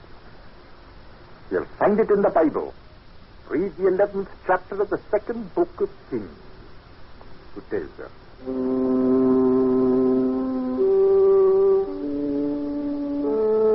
I found the Bible in the library and thumbed it open to the passage he'd mentioned. I read through it once without understanding. And then one sentence seemed to leap out from the page. For Solomon went after Ashtaroth, the goddess of the Sidonians. Ashtaroth. Ashtaroth, of course, Ashtaroth. Goddess of the ancient East, whose strange rituals held a dark fascination for the children of Israel, over and over luring them away from their fierce prophets to worship at her shrines. The white doves of Ashtaroth circling the shrine of her silver grove. Why, then the grove at the end of the turf must hide a lost shrine dedicated to her worship. But what of Lawson? Did his blood carry one fraction from old Israel with the same ancient weakness to hear and answer the call of the goddess? Had he become an acolyte of Ashtaroth? What weird rites did he perform in the grove at night? And then I remembered tonight. The worship of Ashtaroth had always reached its climax on the night of the full moon.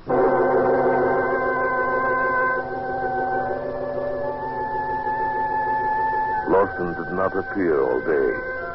And that evening, after dinner, McJobson and I took up our watch on the dark veranda, looking into the windows of the library. We'd been there at least an hour when... Look. It's Mr. Lawson. He just came into the library. I see him. Wait.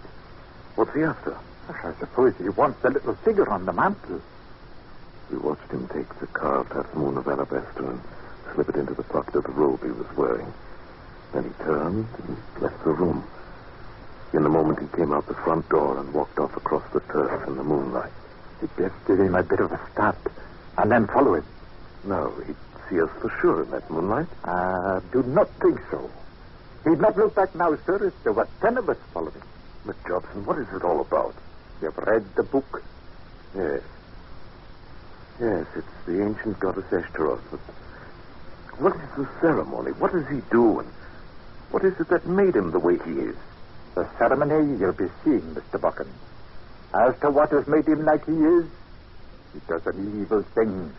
And all the while he knows it to be evil. He cannot help himself, and he knows that, too. Yes. I think I see what you mean. We'd best be going now. He's gone into the grove.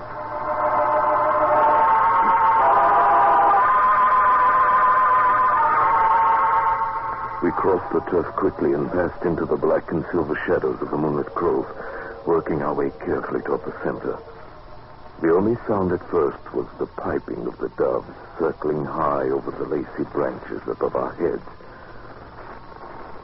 I saw as we approached that the center of the grove had been cleared to form a small circular arena, was covered with smooth turf. And standing in the middle of it was a cone of rock 30 feet high, a smooth, sharp tower of stone that pointed up toward the tops of the trees. And then I saw Lawson. He stood by the base of the conical tower, his arms uplifted, the symbol of the half-moon bound to his forehead, and chanting words with meanings I could not even guess. Now Lawson threw off his white robe and began a curious kind of dance, moving around the foot of the cone on a worn path beaten in the turf. The same path he must have followed many other nights before. He moved faster and faster, uttering now and again a wild cry. We stared entranced at the circle of moonlight. And as he danced, a strange new sound slipped into my consciousness, an earthly melody that seemed to come from the tower, from the trees. Or may perhaps have been born within my own mind, tricked by the magic fantasy of moonlight, shadows, and perhaps madness. It brought to me one vivid thought of the warm, soft lips of an unseen goddess, of lips in carnadine, whispering gently and sensuously across the reeds of a panpipe. I stirred uneasily, felt the quickening of my pulse. Try to resist it, Mr. Buchan. Tis only a thing of evil cloaked in a false beauty. McJobson heard or felt it too. Then it was more than a trick of my own senses. Something in me thrilled to the call of the weird melody. I wanted to rush out and throw myself at the base of the stone tower to dance as Lawson was doing, to spend all eternity in adoration and worship of the beauty of Astral. No, Mr. Buchan. Think what it's done to him. Fight it, lad, fight it. I lost all knowledge of time.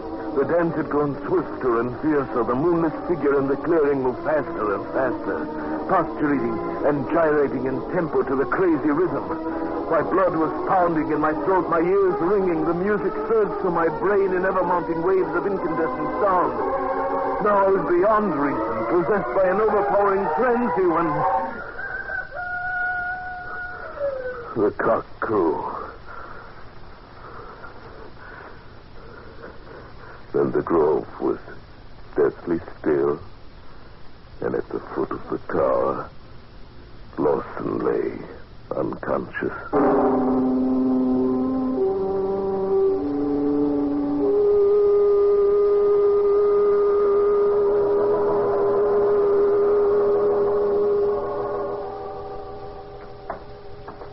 How is it, Mr. Buchan?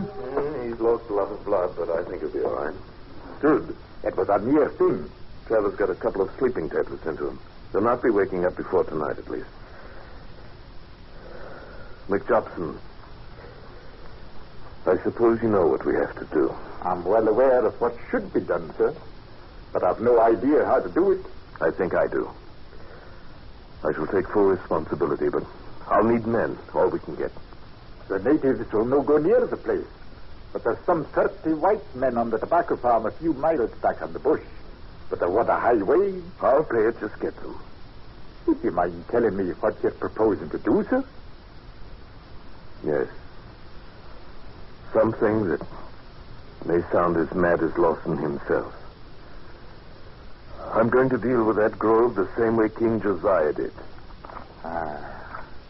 Hey, it comes back to me vaguely. Yeah. Here it is. And the high places that were before Jerusalem, which Solomon the king of Israel had builded for Ashtaroth, the abomination of the Sidonians, did the king defile. And he brake in pieces the images and cut down the groves. Both the altar and the high place he brake down, and burned the high place, and stamped it small to powder, and burned the grove. Aye, 'tis the word of God. I need dynamite, but I have plenty of it down at the workshop. I'll go after the men first. We should be ready to start by 9 o'clock this morning.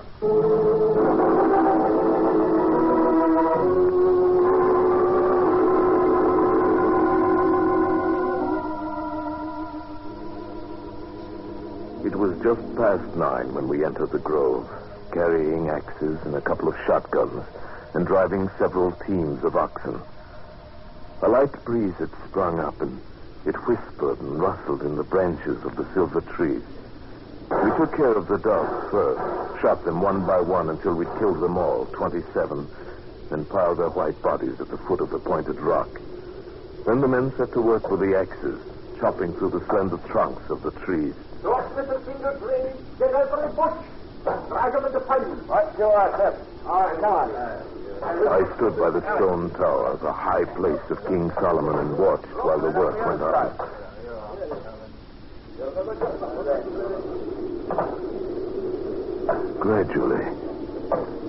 Gradually born perhaps in the sighing wind, a strange fancy crept into my mind. Oh, no. Please don't. Please, no. I fancied I could hear a voice coming from the tower, from the trees. This voice was soft, warm, and pleading. Listen with your heart. Can the spirit within you not hear and feel? The heart of all sorrow was in that voice, and the soul of all loveliness. Distant, tenuous, with all the bodiless grace of a goddess older than time and desire. Please listen. Can you not know that I am beautiful, and once gone, and gone forever? I could not believe that I was imagining this soft and lovely voice. I felt a sudden and overpowering adoration for this exquisite creature who whispered in the breath of the wind. I wanted to call out to the men, order them to stop desecration of her home and sanctuary. Then I thought of Lawson, of what he'd become, and I fought back the impulse. How can you judge who knows so little? One who is part of the whole divinity of nature. No, I won't. I can't listen to. Look at me but once with the eyes of your heart, and you'll belong to me forever. No. Please, no. You have killed my doves, covered their white breasts with blood. Are you not yet satisfied? It's got to be done. It's got to be done. No, please. You could stop now and leave the high place. New trees would grow, and other doves would come and nest in them. But I can't. What are you saying, Mr. Buchan? I couldn't quite hear you. Oh, nothing. Nothing at all. Well, I'm ready to put the dynamite around the tower here, if you'll move back a little way. McJobson, perhaps we could leave the tower. Maybe it's enough to clear the grove. 'Tis not enough. The book says, and their children remember the altars and the groves by the green trees upon the high hills. No. That's no good, Mr. Buchan. Pay no heed to the voices of the wind. Every last stone must be destroyed. Listen to the heart and stone man and the cruel man and his words of vile with hate. No. Leave me only this one last chance. No. All right, Miss Johnson. Go ahead with it. Place the boxes of dynamite close together, lads. Easy now. No. Even now it's not too late. I walked away slowly. The piles of tree trunks were burning now. The smoke swirled in the wind. I would leave this place tonight. Yes. I would leave this place forever. Then write a note for Lawson, telling him of what I'd done. And I was very tired. Oh, please, listen, while there's yet time. The thing once done can never be undone. And once gone, I can never return.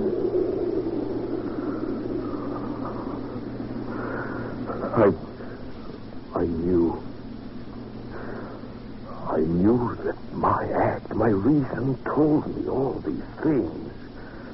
I knew that this act that I'd committed had saved Lawson, had saved his life and perhaps his reason. And yet I wondered if perhaps in so doing I was not driving from its very last refuge on earth something that was so rare and lovely. If perhaps I was not destroying a very beautiful thing. A very beautiful thing forever. Stop now.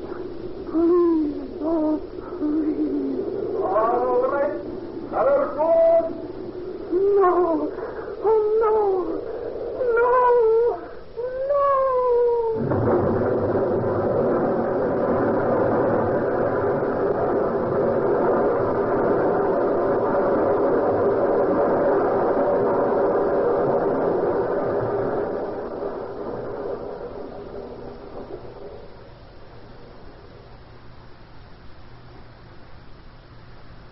Silence. Nothing but silence. And I heard the sweet voice no more. And my face was wet with tears.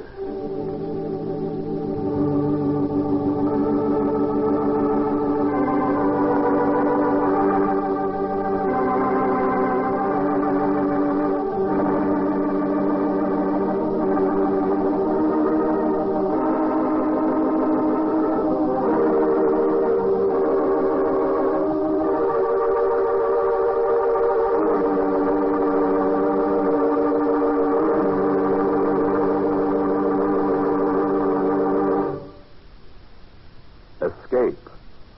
Produced by William N. Robeson, directed by Norman MacDonald, today brought you The Grove of Ashtaroth by John Buchan. Adapted for radio by Les Crutchfield, with Paul Frees as Buchan, Bill Conrad as Lawson, Kay Brinker as Ashtaroth, Raymond Lawrence as McJobson, and Eric Snowden as Travers. Music was conceived by Cy Fewer, with Eddie Dunstetter at the console. Next week. When you're tired from working all week, when the weekend offers little diversion, next week at this time, when your problems seem just too much for you, we offer you Escape.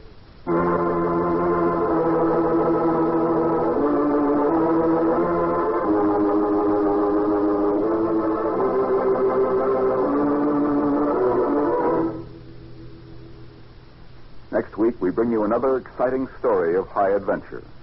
This is CBS, where 99 million people gather every week, the Columbia Broadcasting System.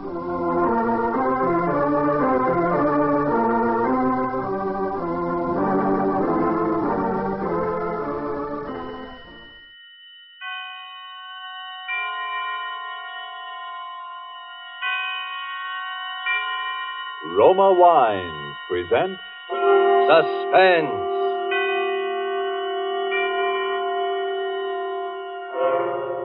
Have you ever danced with a murderer? Doesn't cost any more for the extra thrill. It's only a dime. How could I do it, you say?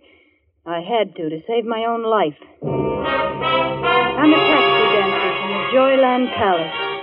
One of the places just off Broadway in the 40s. You know the kind of place. Second-rate dance bands like Frankie Froman's 15 Frolickers. I was late to work that night.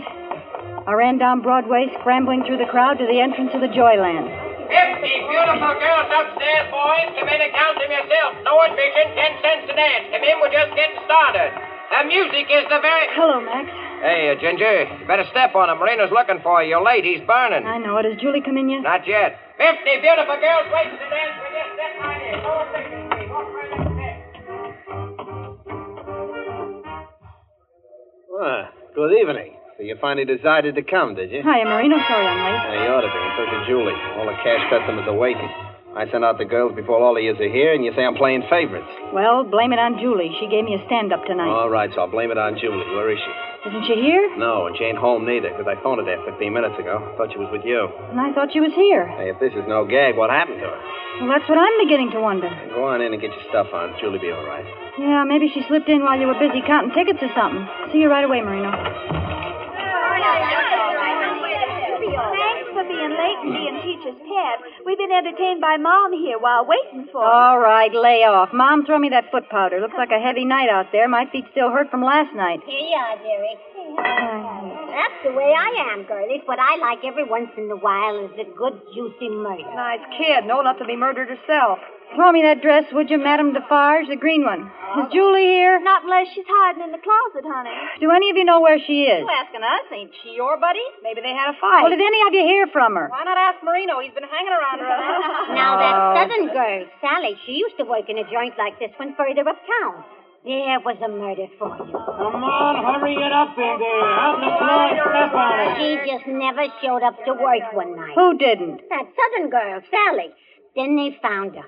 That was about 3 years ago. Oh, what a sight she was when the police discovered the body. Oh, cut it out, Mom. Then there was the Robinson gal out in Brooklyn, stabbed to death. They found a phonograph and records by a body didn't even belong to her. The murderer brought his own music. Oh, she was a dance hall phony, too. Maybe some guy has it in for you girls. Pleasant character. Well, maybe one fella kills the both of them. Maybe there's a dance hall killer still at large getting ready for his next victim.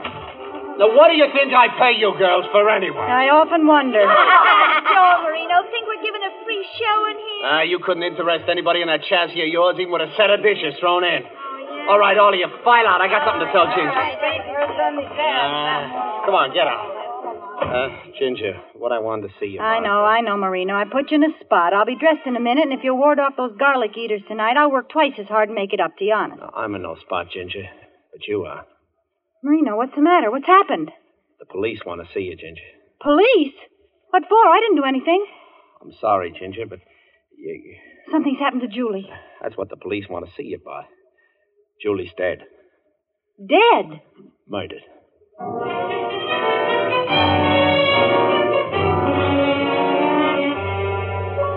Tonight in our Suspense Theater, death is a dancing thing. Roma Wines is bringing you Lucille Ball as star of suspense in the Cornell Woolrich story, Dime a Dance.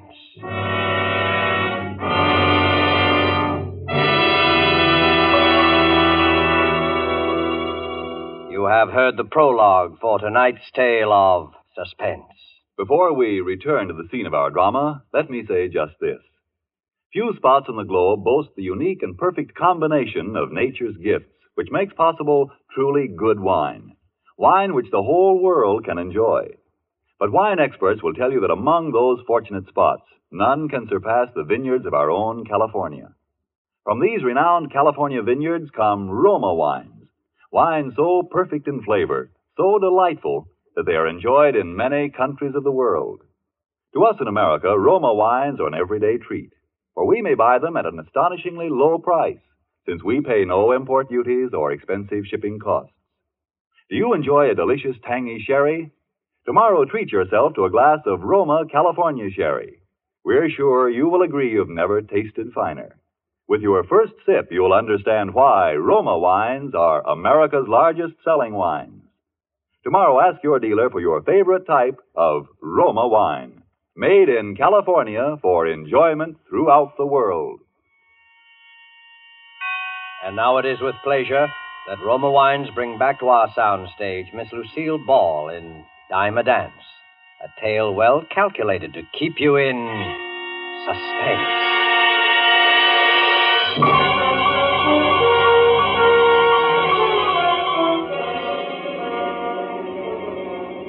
All the way over in that police car with those two flat feet from homicide, I could see Marino's face when he said murdered.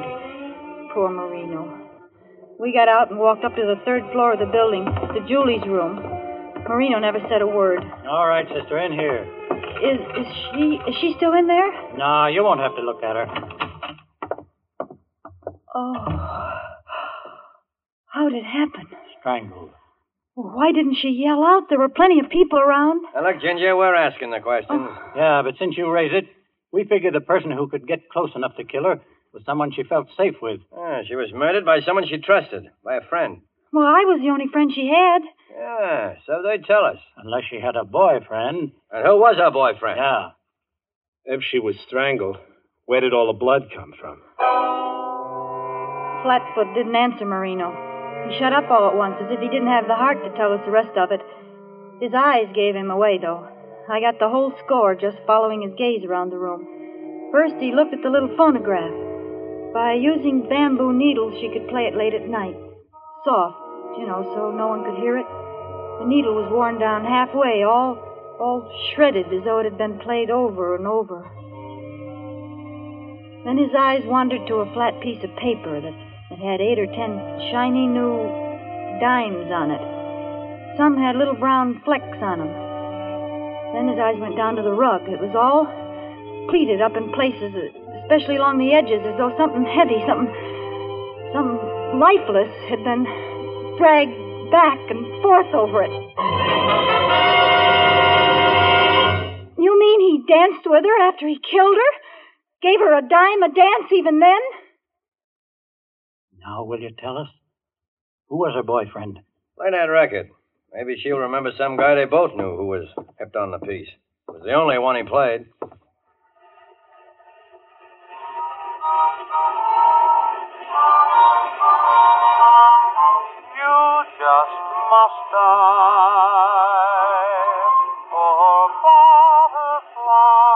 Turn it off!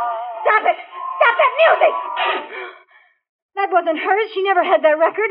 Poor Butterfly. She hated it. She couldn't stand it. Someone brought that record here with him. Sure, someone did. Maybe her boyfriend sort of... It was no boyfriend. It was someone who waited for her in that room in the dark and killed her before she could scream. It was the same madman who killed those 2 other dance hall girls. He pays a dime a dance. A dime a dance whether you're alive or dead.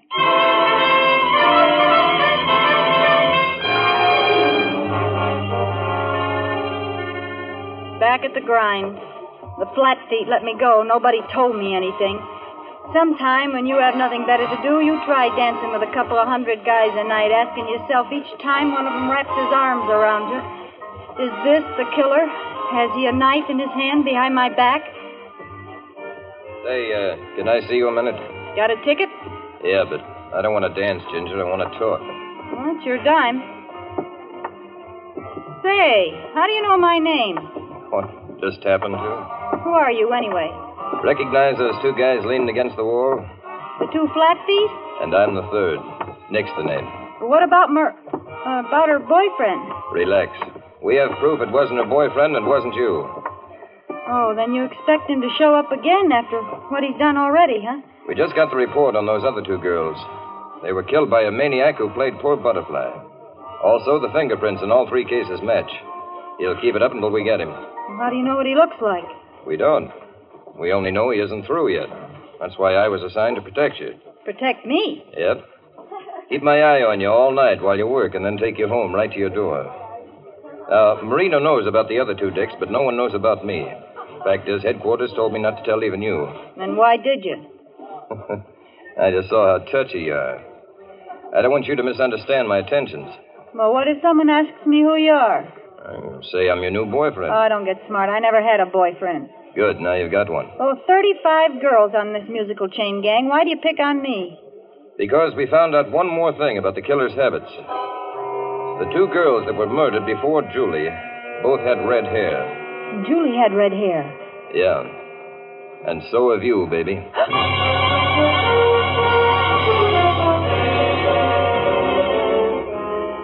So I was set up as victim number 4. Nice thought. But every night, like the milkman, just when the girls filed out to feast the arms and eyes of the wolves, there was Nick. Now, that was some comfort. Nothing personal, you understand. It was also a comfort to see those other two flat feet on the job night after night. How's Ginger? Fine. How's Nick? Hey, you're 4 minutes late. Miss me? Oh, I'm just a taxpayer that wants to see a public servant earn his money. If the city got broke, I'd do this job for nothing. Uh-oh. Your straw boss, Marino, is giving you the high sign. Oh, I'll go see what he wants. You wait here. What's on your mind, Marino? Say, who is that monkey hanging around you every night? He pays for his tickets, doesn't he? Yeah, but he never uses them. Who is he? My boyfriend. Oh, you known him long? Long enough. Take care of yourself, Ginger. Don't worry, Marino. I know my way around, but thanks. Besides, we're not running any matrimonial bureau around here. You got to spread yourself around a little more. Share the wealth. There's other customers. All right. Now watch out, will you? All right. What did he want? Oh, nothing. Nick, is there any news? You know, it's a month since Julie was... No. Calm down, Redhead. That's just it. That red hair. Look, why won't you let me dye it? Oh, I've got my reasons. Yeah. You great, big, silent, strong cops. That's right. Those cops. And then came that night. That horrible night. I was late as usual, got to the dressing room planning to dress in no seconds flat so I could get out on the floor and be with Nick. Somehow I felt that I was going to need him that night.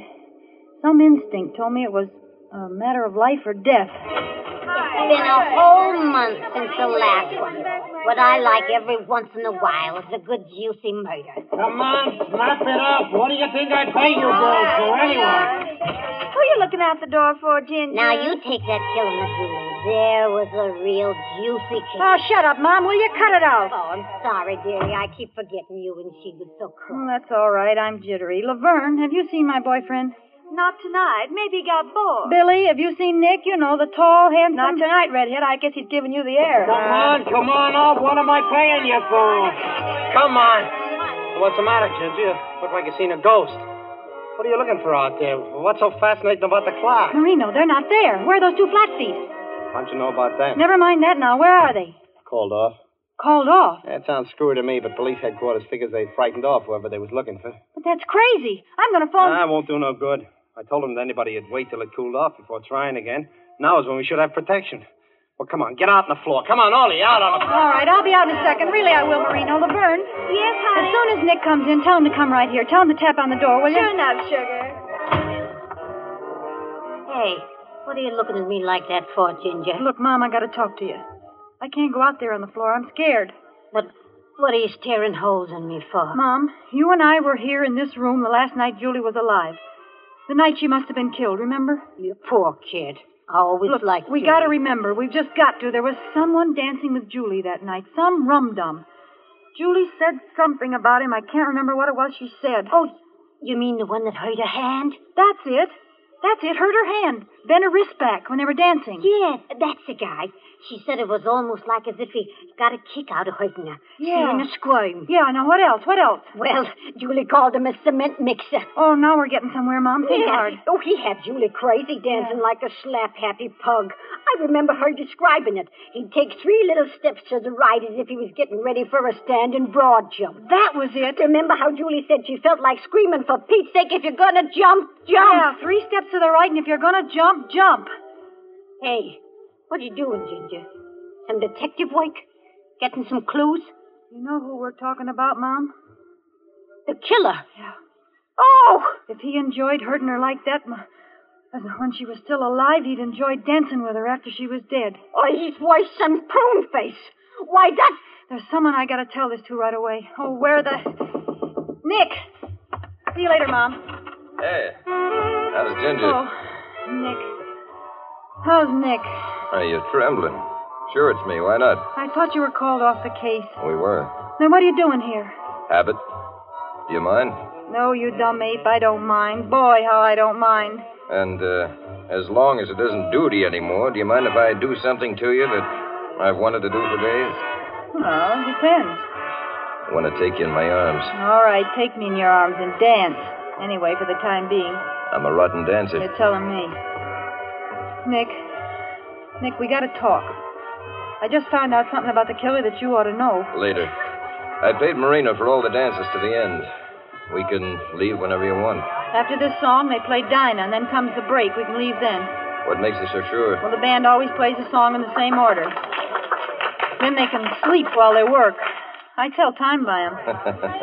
Limehouse Blues means it's 10:45. Lady Was a Tramp means 11:15. Dinah means 11:30. Never changes except when there's a request number. You know, I like everything about you. I like everything about you but your dancing. Let up on my hand, will you? You're bending it upside down. It hurts my wrist. I told you I was a rotten dancer. Well, for Pete's sake, don't dance like you were priming for a standing broad jump. If you're going to jump, jump. That's not Dinah. No, it certainly isn't. It's a request number. Who requested it? I did.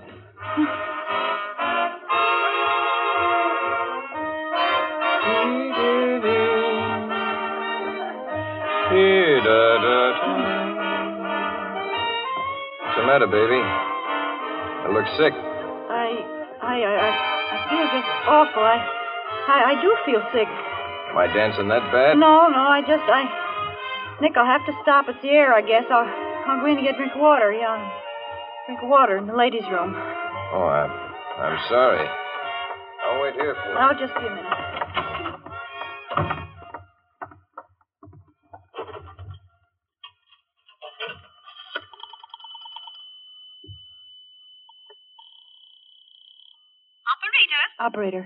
Operator, give me the police department, homicide squad. Police department, homicide, right away. Homicide. Hello, homicide. This is Ginger Allen at Joyland. The third man you assigned to our place is Third man? What third man? Nick Ballister, the one you assigned to protect me. We have no Nick Ballister, and there was no man assigned by us to protect you.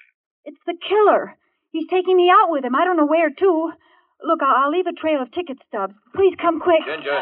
Goodbye, Katie. Sorry you couldn't work tonight. I'll fix it with Marino. How you feeling? You shouldn't have come in here, Nick. Didn't you see the sign? All that? Men keep out, violator subject to arrest? Didn't say positively. Besides, they wouldn't arrest a cop. Why couldn't you leave me in here alone? You were gone so long, I thought something had happened. Nothing's happened. Yet.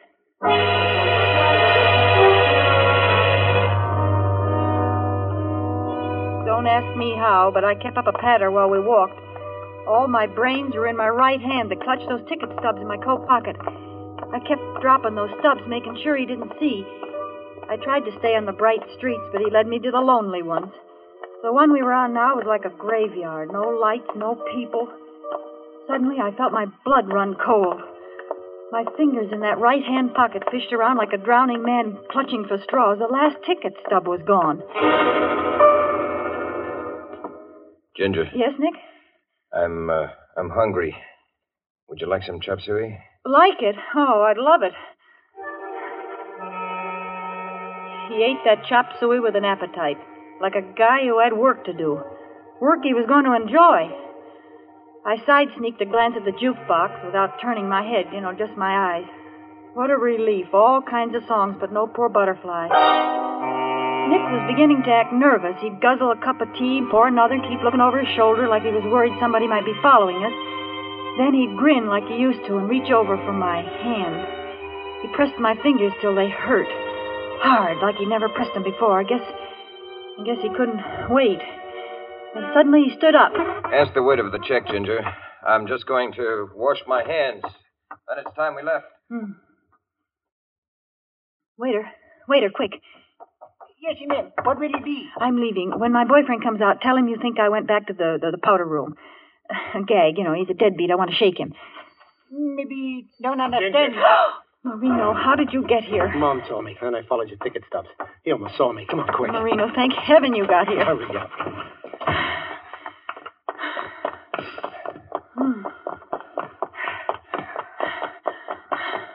Marino, I can't run anymore. I won't last the block.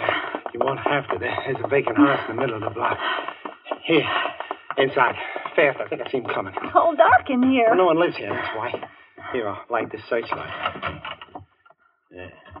There's a stairway leading upstairs. Oh. Go ahead. Now, watch it. Now, don't trip. Them stairs is broken. Yeah. Now, through this door. Oh. Here's a candle and a match. There. Now we can see each other and wait. Do you think we're safe? We'll know in a few minutes. Oh, Marino. Yeah, John? Oh, it's him. Shh, put out that candle. Now hide back there. I'll take care of him.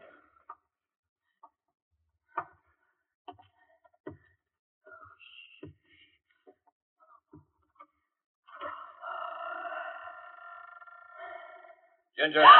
It's him. All right, you act for it. We'll see about that.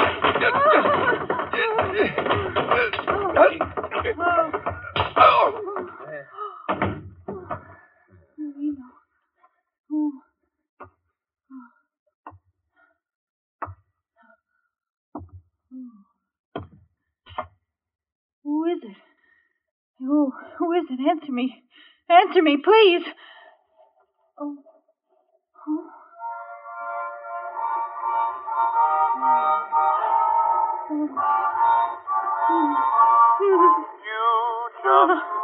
Oh, my God. Oh, go on. Kill me. Get it over with. Oh, why did you stop the music? We danced from the beginning of the record. Marino. Yeah, Muriel. You think you could hide from me with different names and different faces? Marino. Why do you call me Muriel? What are you doing? I'm Ginger, don't you remember?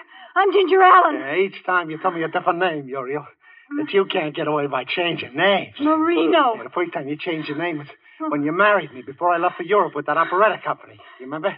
The orchestra played Poor Butterfly when you promised to love me forever. Help me. Somebody help me. Yeah, well, the next time you changed your name was when you thought I was dead. Lived on my insurance and married another man. Oh, please. No matter how many times you change your name, Muriel, I'll find you. No, not me. You killed her. You killed her, Marino, again and again. You only killed her last month, Marino. Each time I think I have, she rises again. This time I'm going to kill you and your lover. This is the last time. Oh, Nick! And now we dance. Now we dance. Here are your dimes. The one you were going right. There. And now we dance. And then you just must die.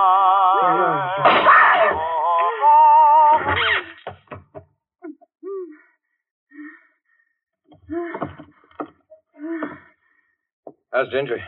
Oh, Nick. Oh, Nick. I thought he killed you. I got an awfully hard head. Police will be here in just a minute. Oh, Nick. How do you fit into this? Headquarters never heard of you. They were instructed to say that in case you called. Well, what was the idea? Scaring me to death. Well, I figured Marina would follow Ginger and her boyfriend once he thought the police were off the case, and when he did, I had to have you thinking I was the killer, so you'd run off with him willingly. Why, you no good. It was the only way to find his hideout and the evidence we need. The phonograph, the record, and the attempted murder. At my expense, you big piece of... another thing. How'd you know about dancing like a broad jumper and turning up my wrist? Oh, I listened outside the door to you and Mom talking about that in the dressing room tonight. Oh. Gave me a couple of neat pointers. Yeah.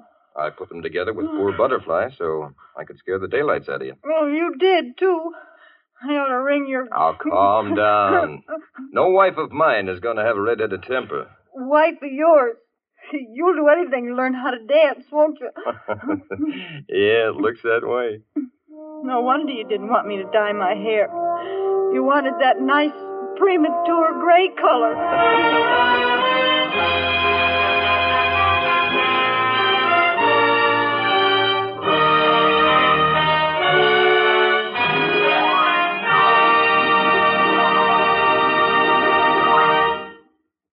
And so closes Dime a Dance, presented by Roma Wines, and starring Lucille Ball, tonight's tale of suspense. In just a moment, we'll hear again from Miss Ball. First, though, let's visit a glamorous casino somewhere on the sunny Caribbean. Smartly dressed people stroll about the gardens. The strains of a Cuban song float out. Two men watch from a table on the terrace. One is a Cuban, the other a North American. One is about to propose a toast. To your beautiful country, Jose. I drink to that. Now I propose a toast to this wine in which we drink our toast. It comes from North America, from California. Its name is Roma. Only a few places in the world produce wines so fine that many countries enjoy them. And among these enjoyable wines are Roma wines, for they come from vineyard districts that are among the finest in the world, our own sunny California. What better testimonial to the quality of Roma wines could you ask than the fact that Roma wines are made in California for the enjoyment of the world? There is a fine Roma wine for you, whether your taste calls for a sherry, a burgundy, or sauterne. And no matter what type of Roma wine you buy, you know you're receiving a truly fine wine at a price made possible because Roma wines are the overwhelming favorite of Americans, America's largest selling wines. Ask your dealer to show you his assortment of Roma wines tomorrow and choose your favorite. Roma, R-O-M-A, Roma wines. Made in California for enjoyment throughout the world. Remember, this is the year of decision, and that means that this year, more than ever before, we should all buy more and even more war bonds and stamps. This is Lucille Ball. It's been a great pleasure to appear on Suspense this evening. Next week, I know you'll want to be listening, as I certainly will, to a very wonderful actor, Mr. Paul Lucas, who will appear in a suspense play called A World of Darkness. Thank you, Miss Ball. Lucille Ball appeared tonight through the courtesy of Metro-Goldwyn-Mayer, producers of Madame Curie. Don't forget, then, next Thursday, same time, for Paul Lucas in Suspense. Presented by Roma Wines, R-O-M-A, made in California for enjoyment throughout the world.